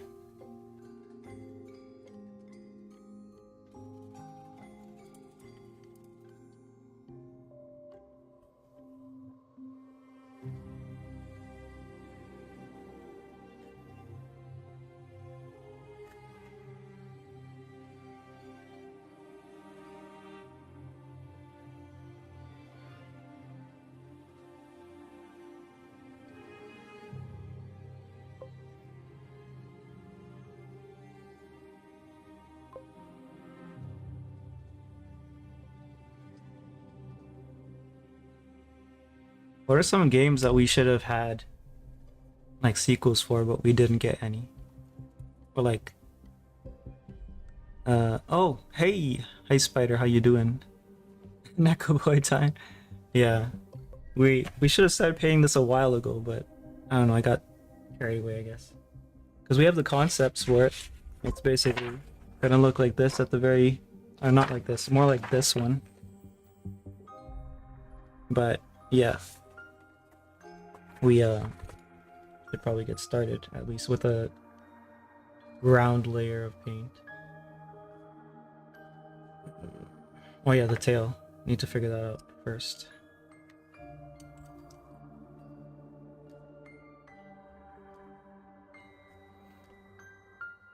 Elebits? The sequel on DS isn't real? Let's see what Elebits is. Elebits. Elebits. This looks funny as hell. What is this? Looks like it reminded me of Pikmin right away. Is this Pikmin related? Or is it like its own thing?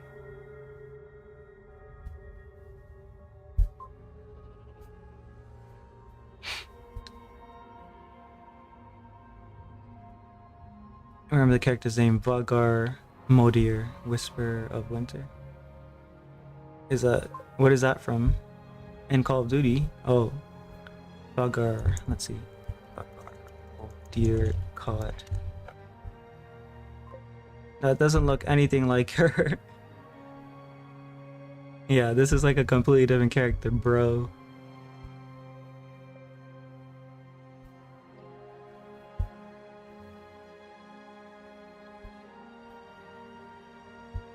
Elebits is a physics sandbox game where you toss objects around to uncover electric creatures and get strong gravity gun by collecting those creatures and toss even larger objects around, eventually the moon. Ah. So Katamari knockoff. Outstanding launch title for the Wii, nobody knew it existed. So, let's see. Do you guys know about Custom Robo?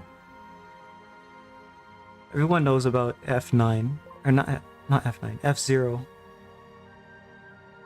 F-Zero is one that I think, I don't know if it's had a sequel, I never heard about it if it did, but it would be really cool if F-Zero had a sequel. Or like a new entry at least. Now if you try it looks the same, I see. Hey Amir, how you doing? We're about to get started. I needed to do the tail up. Alright, so If the torso is here, and the hips are here, and the tail is coming out of here.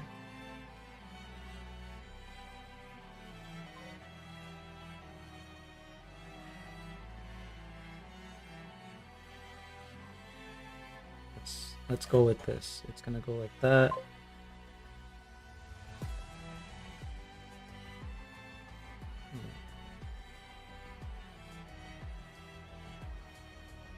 Like that, I guess. It could technically go a little bit out of frame and then come back in.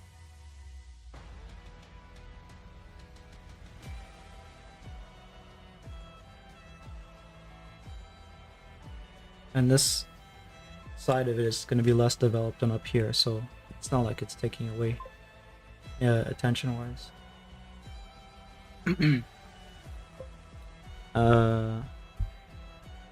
F0GX/AX, let's see. F0GX/AX. The hell? It looks really old. Like, what? I guess 2003 is, yeah. Yeah, I didn't think they made it a new one closer to present day. Disappointing.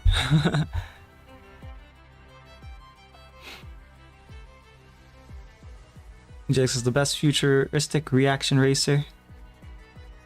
I don't think I'd ever be top. Lowest I 11 out of 10 appear. Yeah, I agree with that.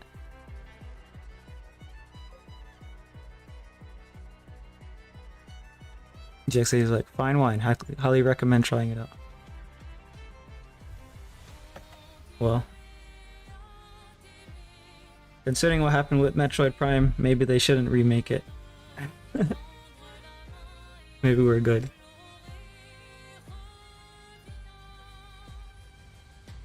But yeah, let's get started with this. I'm thinking that we do the hot pink background, and we have him darker, potentially with like, if I have to do the green, I will do the green, but I don't think I have to do the green because color relativity should take care of that. I can add it here and there if I need to, but yeah, that's what we're gonna go for.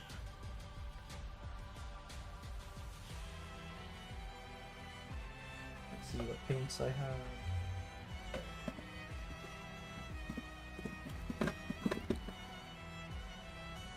Cold gray, yeah, cold gray is probably has more of a contrast with the hot pink. Neon pink, let's see if that looks.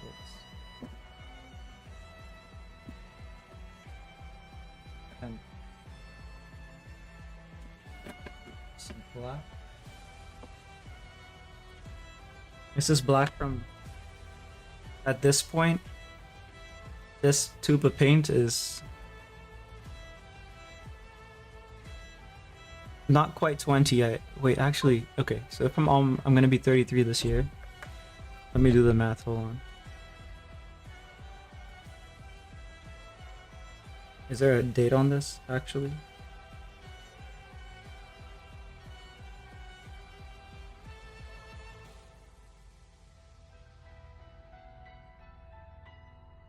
(2007). Yeah, so this tube of paint is from 2007. I don't know if it shows. Okay, it probably doesn't show, but yeah, 2007.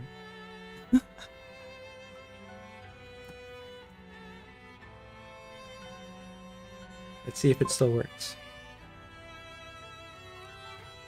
Is it expired? Can't eat it anymore? I don't know. Let's see.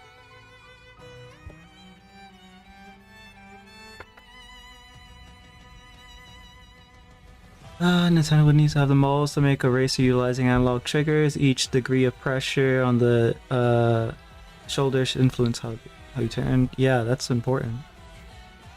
Largely what made the game stand out. People kept discovering new advanced tech thanks to how in-depth the drifting system is. Taz runs on GX are insane.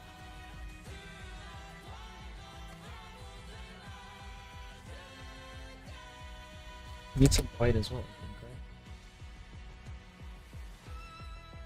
Well, no, we can just rely on. Well, actually, yeah, I do, because.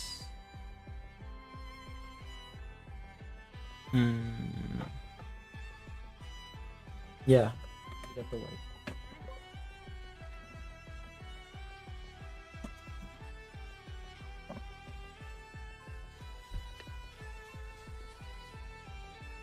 I'm just gonna paint from the tube probably because I don't have my wet palette ready.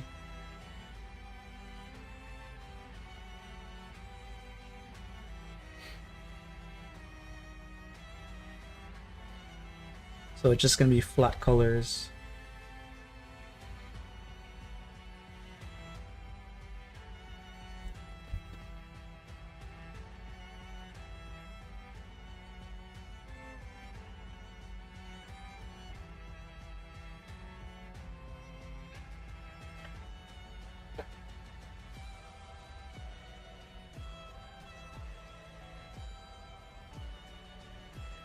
If you want good impression with GX is like, don't watch Taz, but yes, they're absolutely bonkers.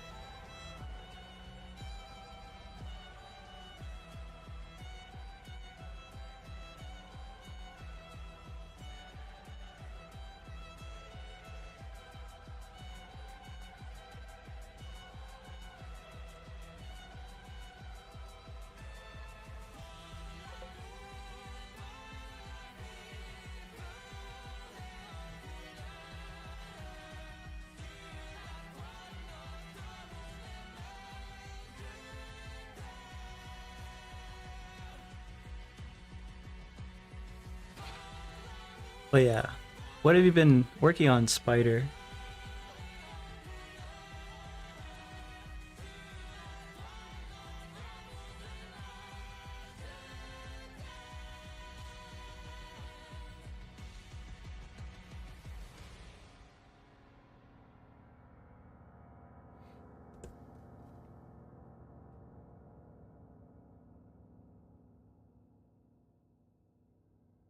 Okay, I need to.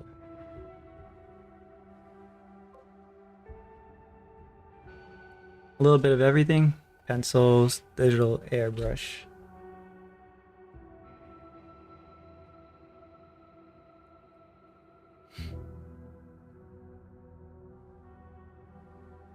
I've been doing watercolor. Oh, this is really bright. That's crazy. That's pretty bright. I don't know if the camera captures it. Have a different thing?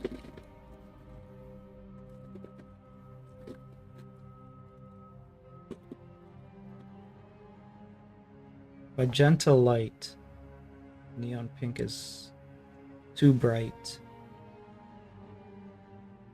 I mean, I could use it for certain areas that need to pop, but so I'll keep it out.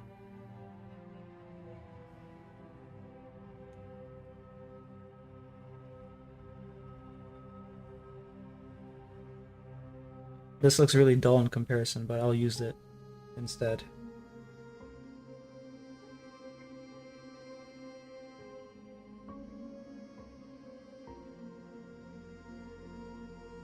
You said something about a custom robot. Also, there's this game called Custom Robo. If you want to know, if you want to get the vibe for it, just like Google the opening for the game. It looks really cool for GameCube era. The gameplay itself is really fun. The world, I got the name Rahu from that game. Basically, is what I'm gonna get at. But it was a really fun like arena fighting game. I'm trying to think of like how to describe the gameplay. I don't know. If you take Armored Core and you turn it into a game that people play in the same way they have like Beyblade games, that's basically what Custom Robo is. I don't know if that makes any sense.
Probably a small square of pink in there to like break that up, but yeah,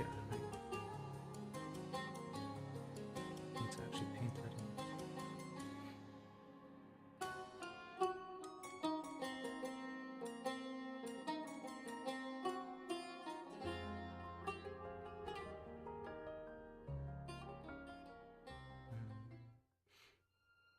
in. giving it a second thought just to see.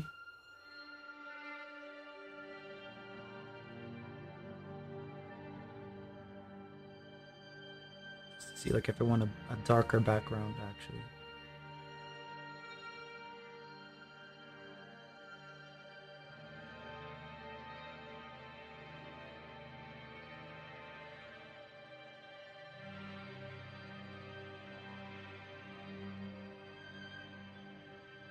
Because if we do like, if we do pink, it will be like so bright, and that might clash with like the pink splatters all over the dress and stuff. Oh, hey, how you doing, Blue? We're doing the maid boy, the Catboi maid. I guess you just woke up. That's probably how you're doing.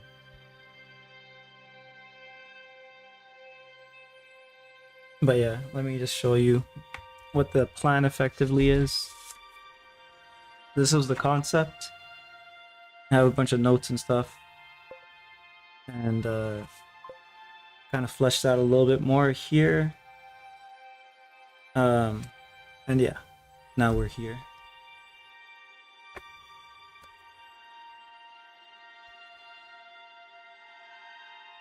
Guten Morgen, Ball. Ball.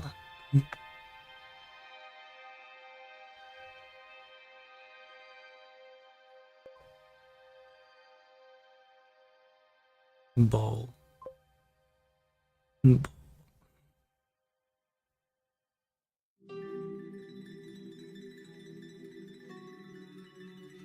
Yeah, right now I'm contemplating. I'm thinking. Okay, so the eyes will be pink, the splatters of blood and stuff like that will be pink.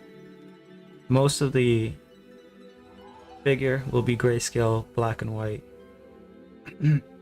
With some, wherever there's gonna be like a highlight, I'll probably use pink there too. No, wait, actually I can't do that because if there's pink splatters, that's gonna clash. So I can't do that.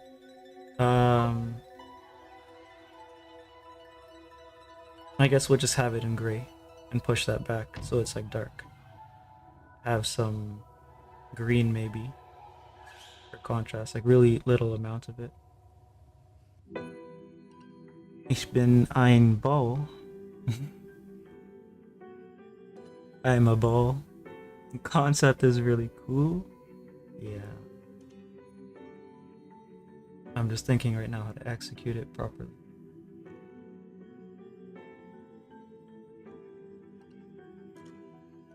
I guess we'll figure it out because if I do the pink, like my worry right now is like, oh, I put the pink on and then I'm gonna change it, which means I could have saved paint, but we'll put the pink on. It's not like I use that pink very often anyways, or like I'm at a loss for acrylic paint. I have a lot.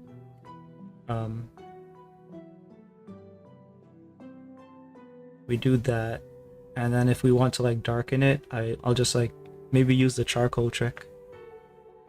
I'll like run charcoal over it and we can have some grittiness texture in the background or whatever.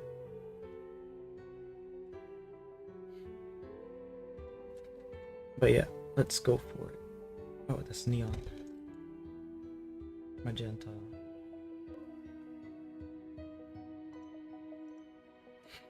Interesting. Yeah, I was talking about mixed media stuff earlier.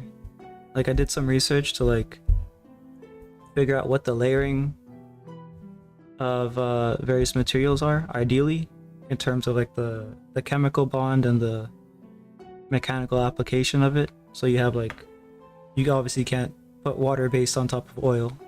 You can't even put lean oil on top of fatty oil. Fatty oil is like, you know, oil pastels and stuff.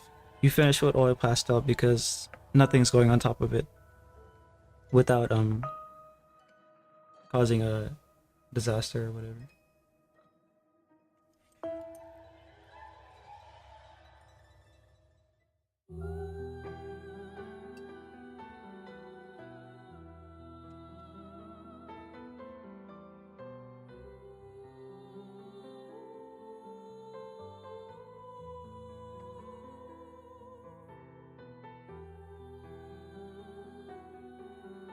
this.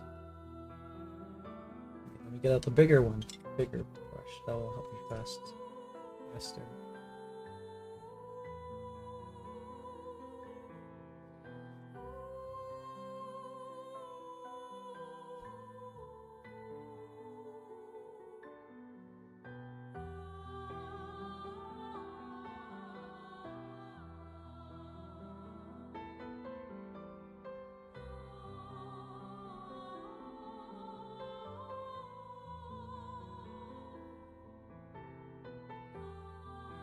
Use to do this even faster. Probably. Bigger brush.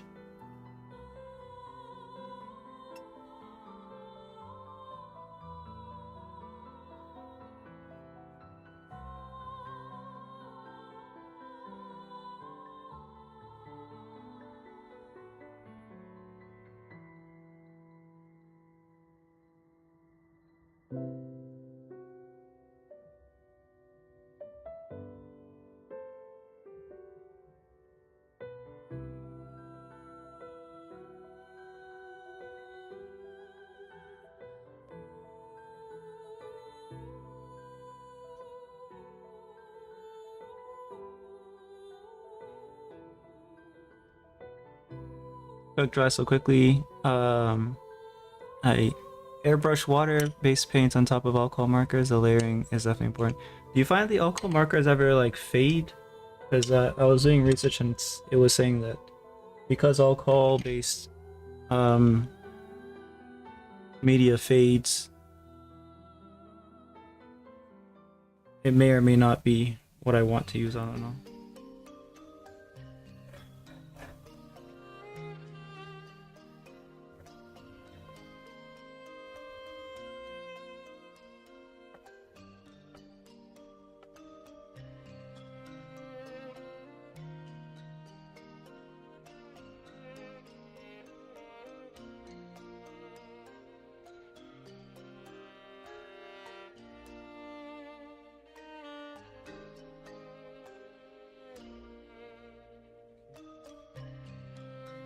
Really?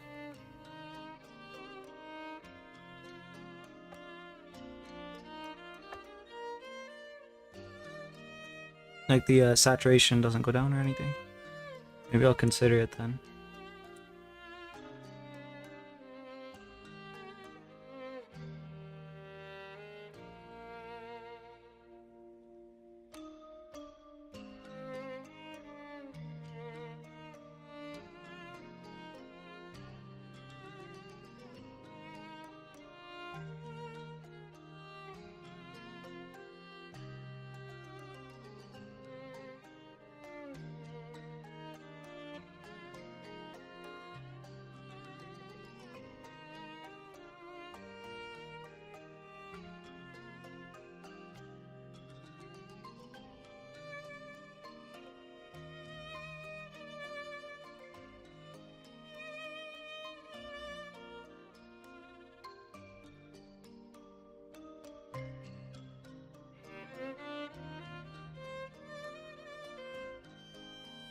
Maybe if it's in constant sun, the brand probably matters too.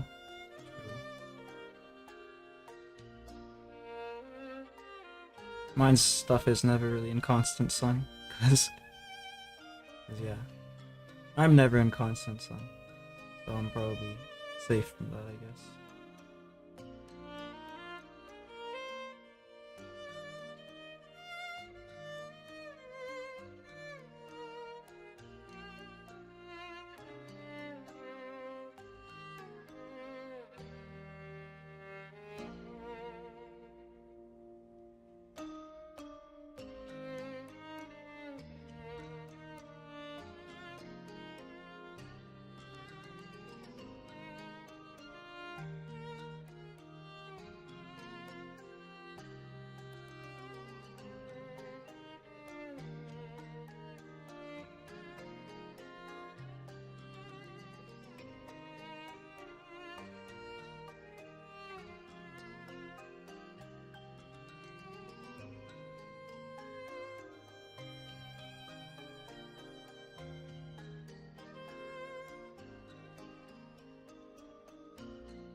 screw this part up, but it's gonna get covered in black anyway, so.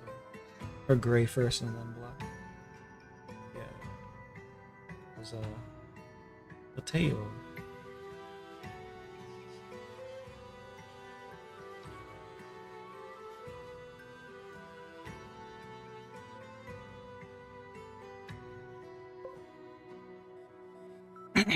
What paper? This is a canvas. This is just a canvas board. Yeah. Oh, let me get it close so maybe you can see the texture. Yeah. So maybe it's just, I guess they take canvas paper and they glue it on to like a piece of cardboard because it is warped and it does warp as you use too much water, I guess.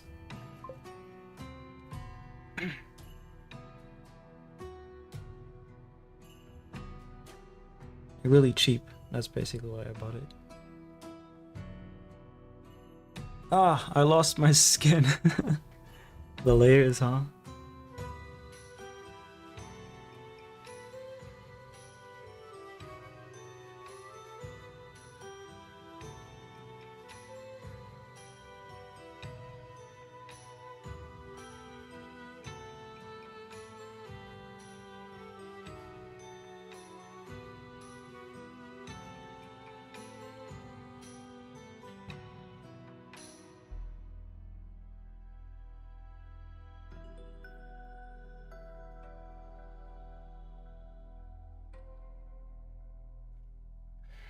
Okay, so just to get rid of the hard edges a little bit, I'm just gonna hit it with a spray ball. It's probably gonna bleed a bunch, but that's fine.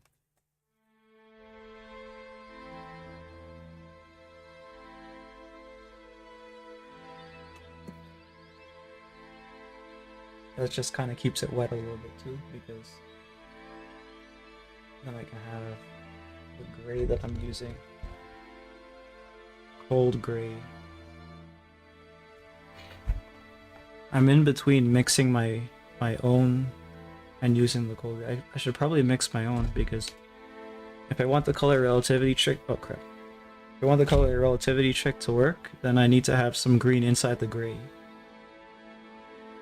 Basically, I have to create a gray with this and green, like as opposing colors. Or let's see what color we get actually. Because I know the opposite of magenta is cyan, right? So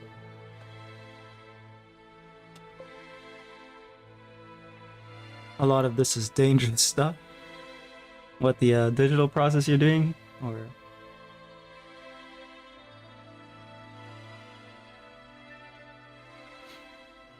where something I could use surface.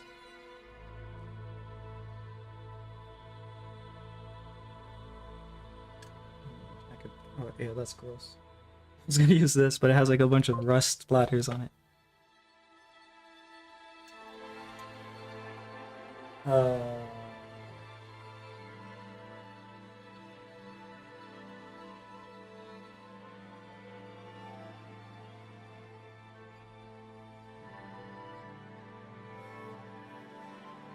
Man, that's too big. I have a large piece of plastic over there, but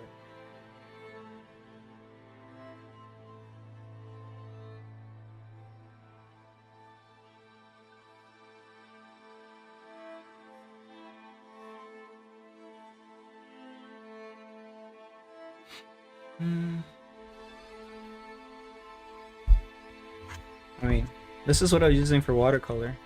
So instead of just mixing it in here, I'll just mix it outside. That should just come out.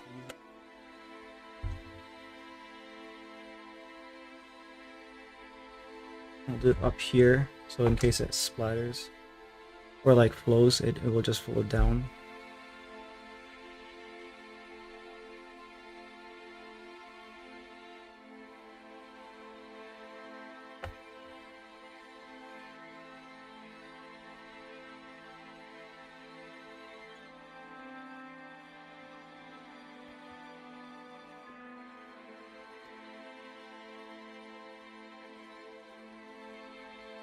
Oh.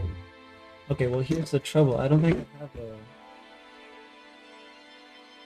Okay, the closest I'll get to it is maybe this screen.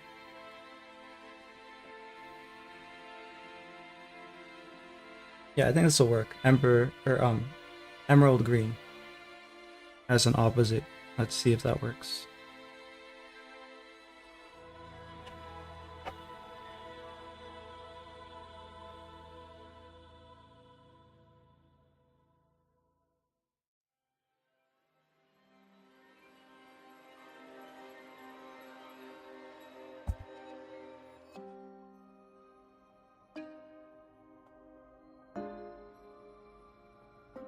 Use a palette knife to mix. But where? Where is my palette? Everything. It's being difficult.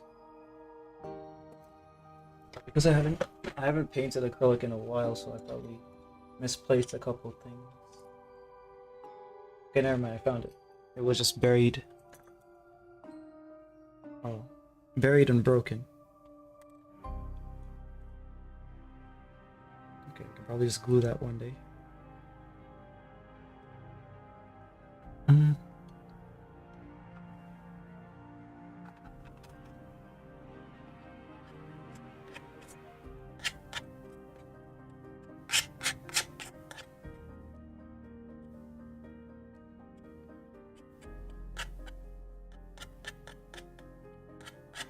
So because the reds and the greens are in neutral gray value territory, like for example, yellow is, like if we're talking about black and white, yellow just comes out as almost white, like really light gray, but red comes out as like mid gray. Same thing with green, since it's a complementary, it's a mid gray. And then you have blue, which is a dark gray. Frosting. This looks like cement. I don't think you want this on a cake. I mean, the texture, I guess, maybe, is something like that.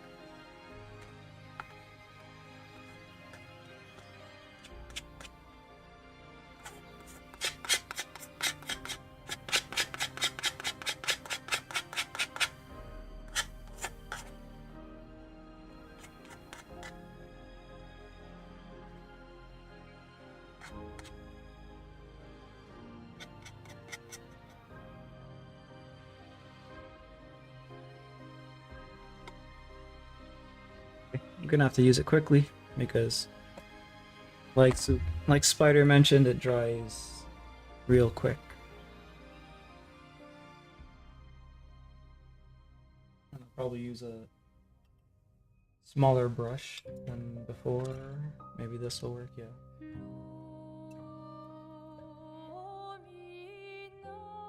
So mean. Hates dessert and happiness. Yes.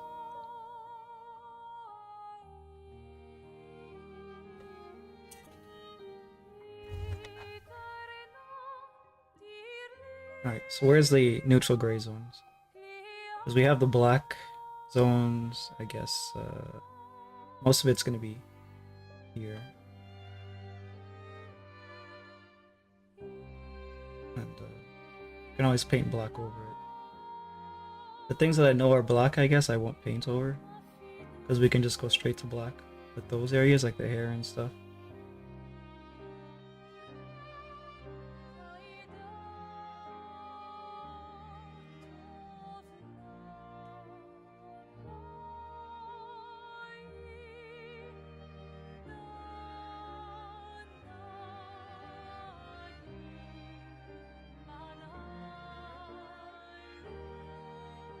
So basically the idea is it's going to be most effective once I have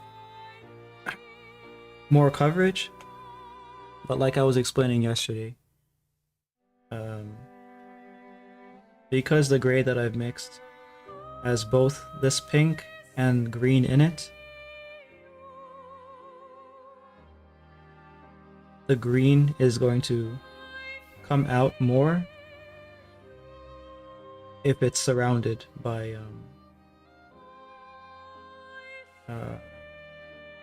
the pink. according to like color relativity theory. Let's keep this wet.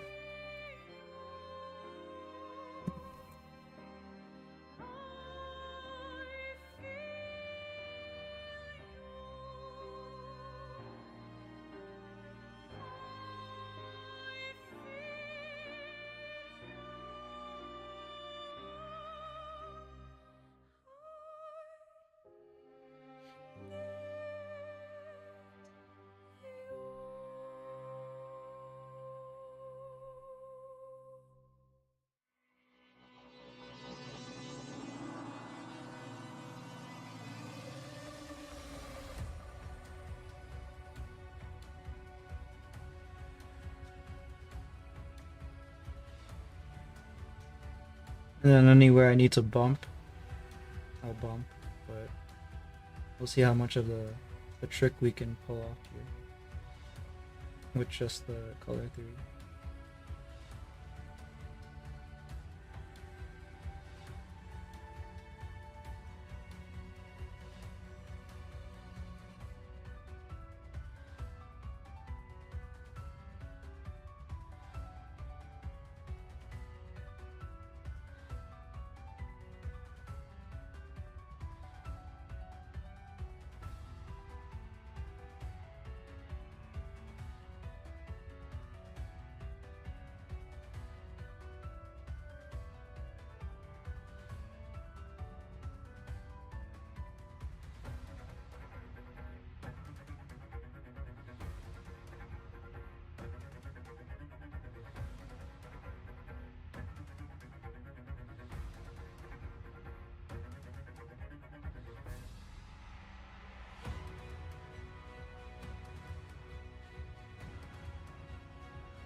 So 20 years old.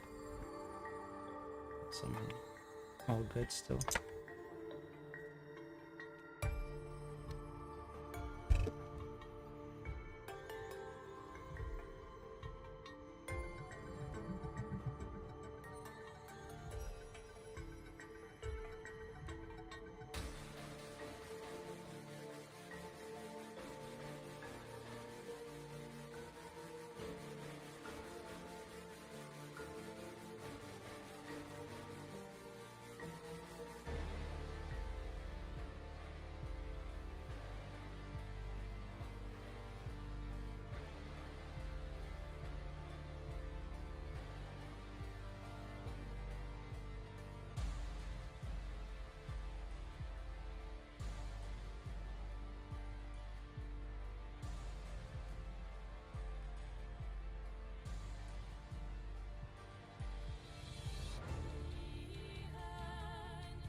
probably done this the whole time.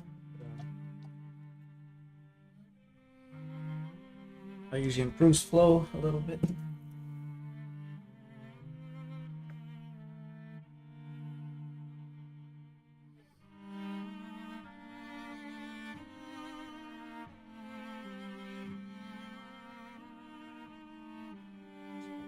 Palette as well.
Okay, so let's see. Need some black at this point.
Notre voyage s'arrête, nos chemins divergent.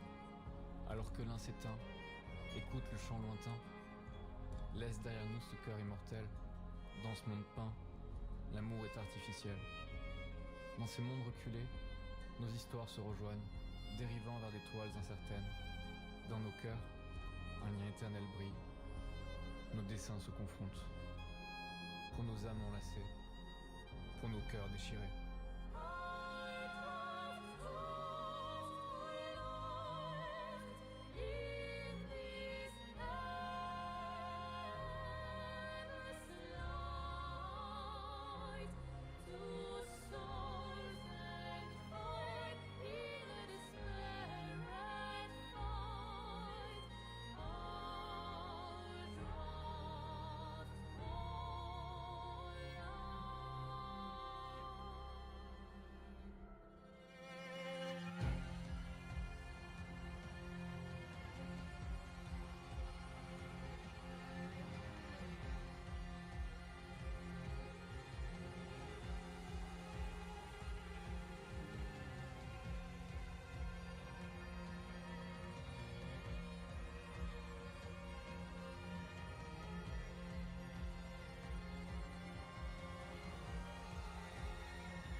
Good so far. Gotta get some sleep. All right.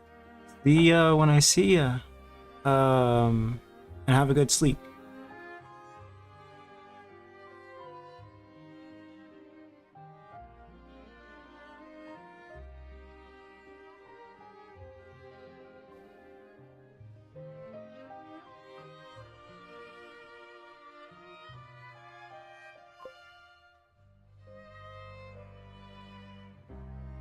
Forgot I was streaming. I was just chilling.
And I wish I used a wet palette because I might. Well, I can always just scrub this off onto another canvas or something, in case. Because I'm gonna get near my time here. Damn it! It was already 4 hours.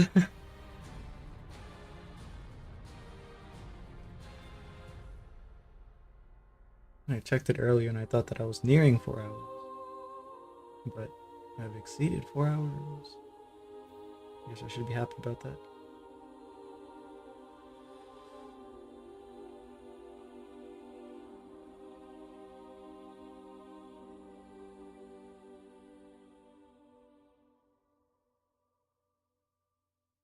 Sors et fuis, je t'en prie. Fuis ce tableau maudit, cette toile d'une fausse vie. Portrait rêvé en parfait, chaîne de ta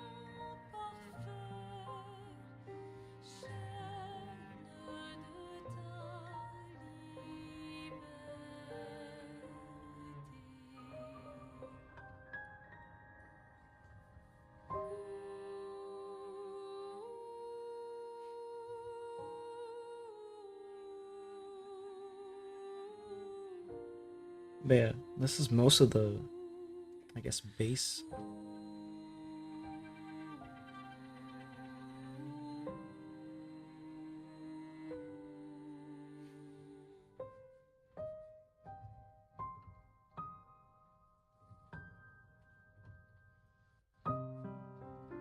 Some of the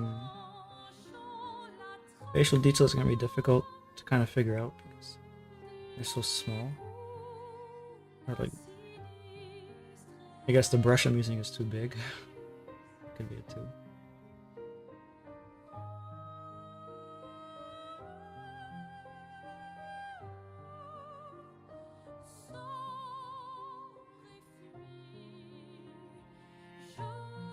But since it's acrylic, it's easy to work over stuff.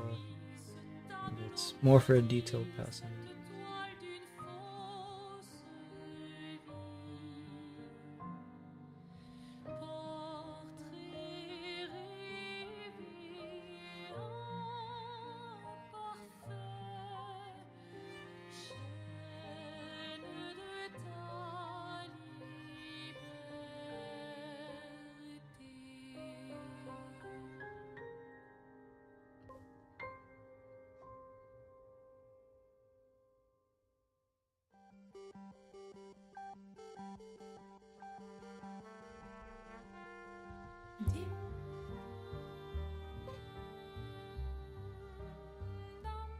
Well, good luck with the rest of this. Enjoy your night and Thursday. Hope it treats you well. Oh, you're heading out? Okay.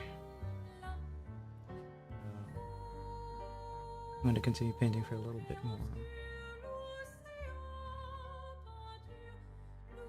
Potentially the 5th hour. Head hurts from mood boarding. Man, I feel like I've caused you some torture at this point. But yeah. I don't know. Aren't you? Well, I don't know what time zone you are, but you should probably be heading to bed soon as well, right? These mood boards are. Yeah, that's true. You'll have to work on it at some point.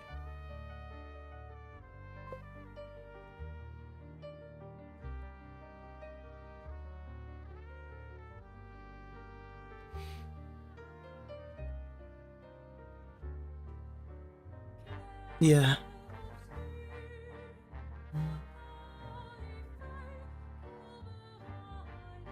This area here needs more pink. In general, there's going to be some cover up that needs more pink, so now that'll be another. That'll be just with the second pass in general, so I don't need to worry about that too much right now.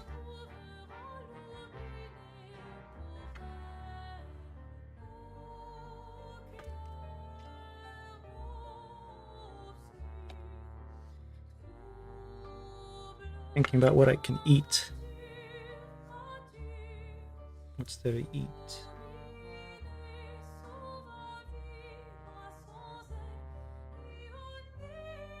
Don't remember if I have bread left.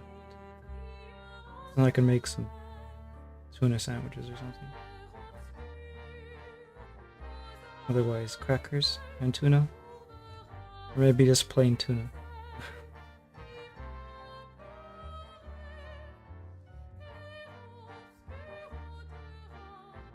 Probably some other things.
Yeah, so this will be an easier finish tomorrow because I actually did a lot more here than I expected that I do. So with that, I should probably think of also something else to do.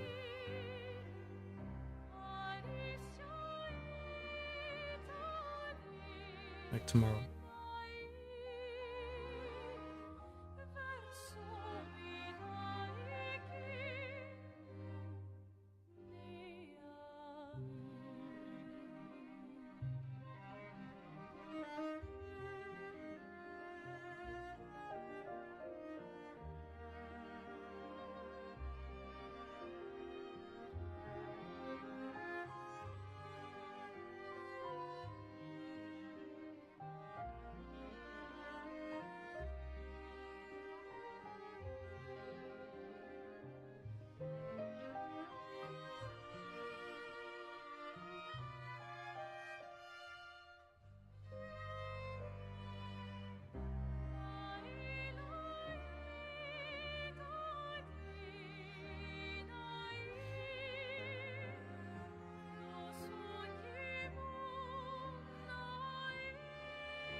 Let's get as much of it as I can off onto the tail.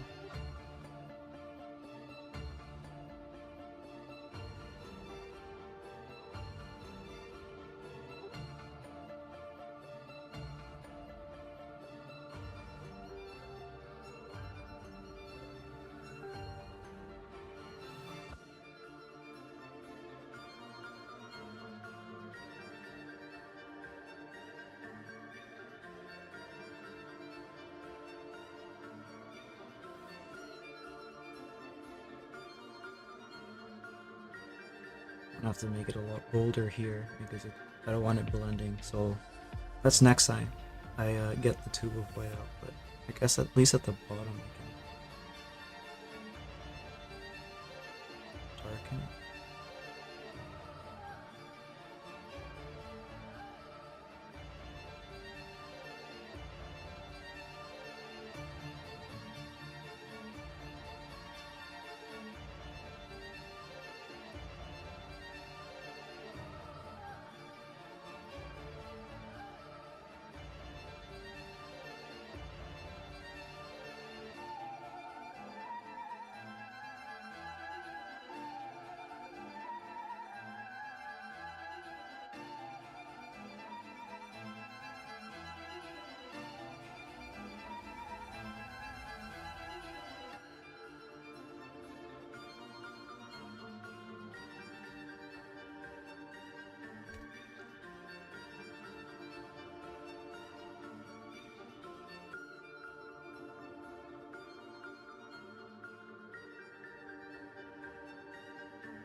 Forgot to ask more on how his drawing was.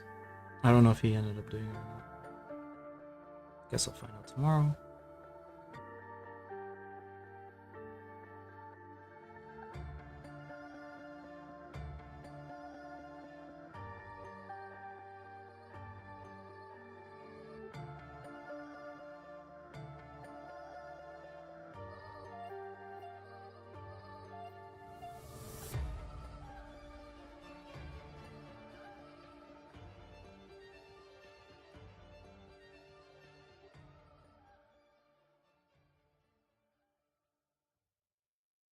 Vestito nere marina, Estelina che soledad, Tona l'ora tovla, Alina.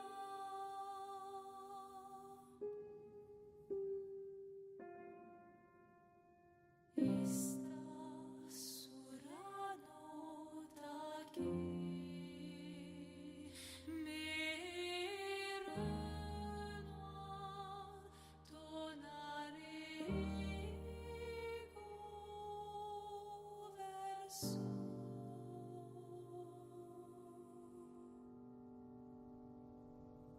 Alina.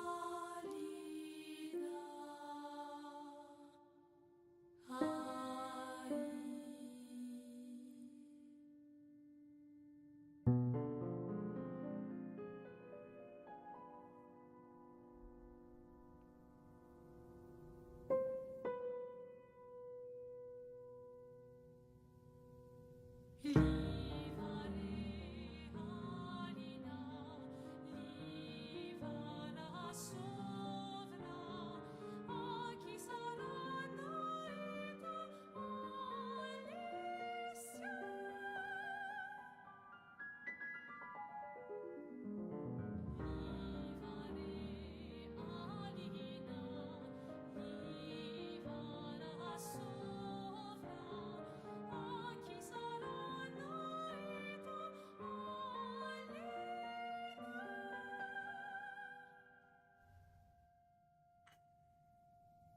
So the idea right now is I'll take a second layer of magenta at the back, have it darker at the top, probably mix it with charcoal,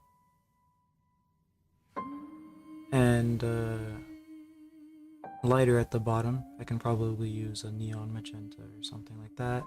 A neon pink, I have that color here.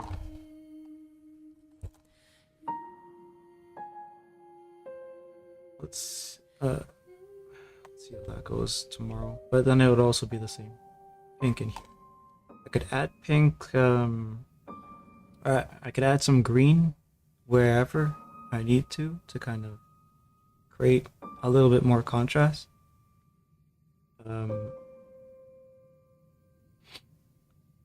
Maybe where the lighting is, I'll add some green, like as a mid-tone where the gray is, just like at the border of the gray. That could create an interesting effect. And the final thing is to add the paint splatters with the same color as whatever the eyes will be, with this neon pink color. It's gonna be very, very bright compared to this.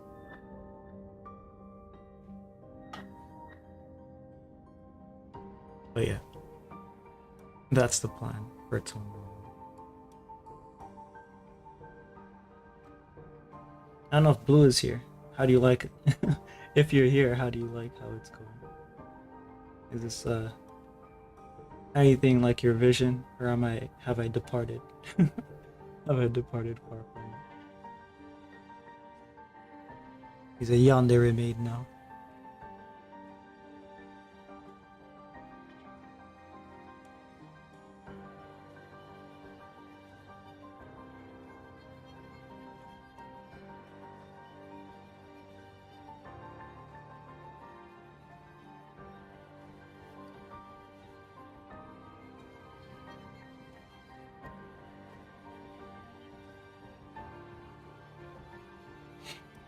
Sorry, I was eating. Oh, no, I was asking, is this anything close to your vision, or have I departed? Because he's like a yandere maid now, and he's gonna be covered with like pink blood eventually. Like once I get to that part.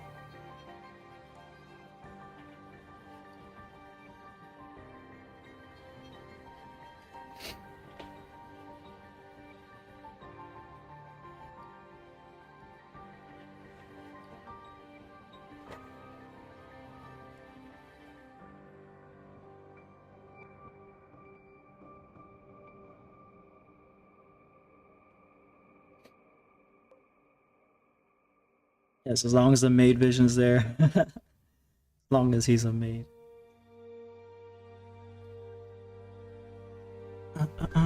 Let's see. What do I have? Oh, I don't have any small ones. Small ones, I'm talking about like the little canvases that I can quickly cover, so I can like save this paint. I can use it for something, but maybe I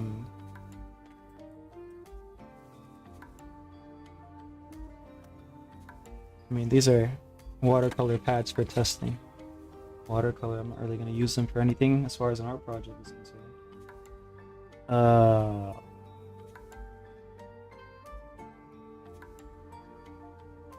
Yeah, next time I'll definitely use a wet palette then. Doesn't matter how little paint it is, I always feel bad for wasting it.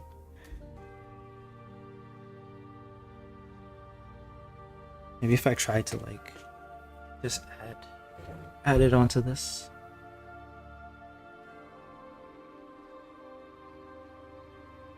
But where though?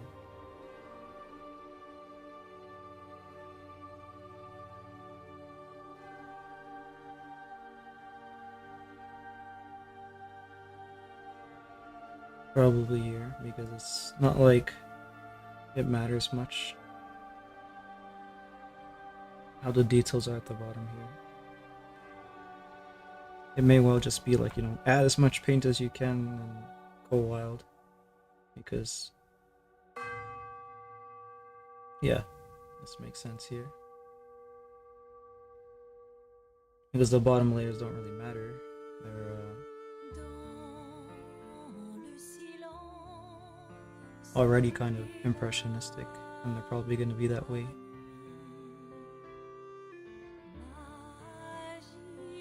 The rest of the piece.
Okay, so that's gonna have to do for the stream because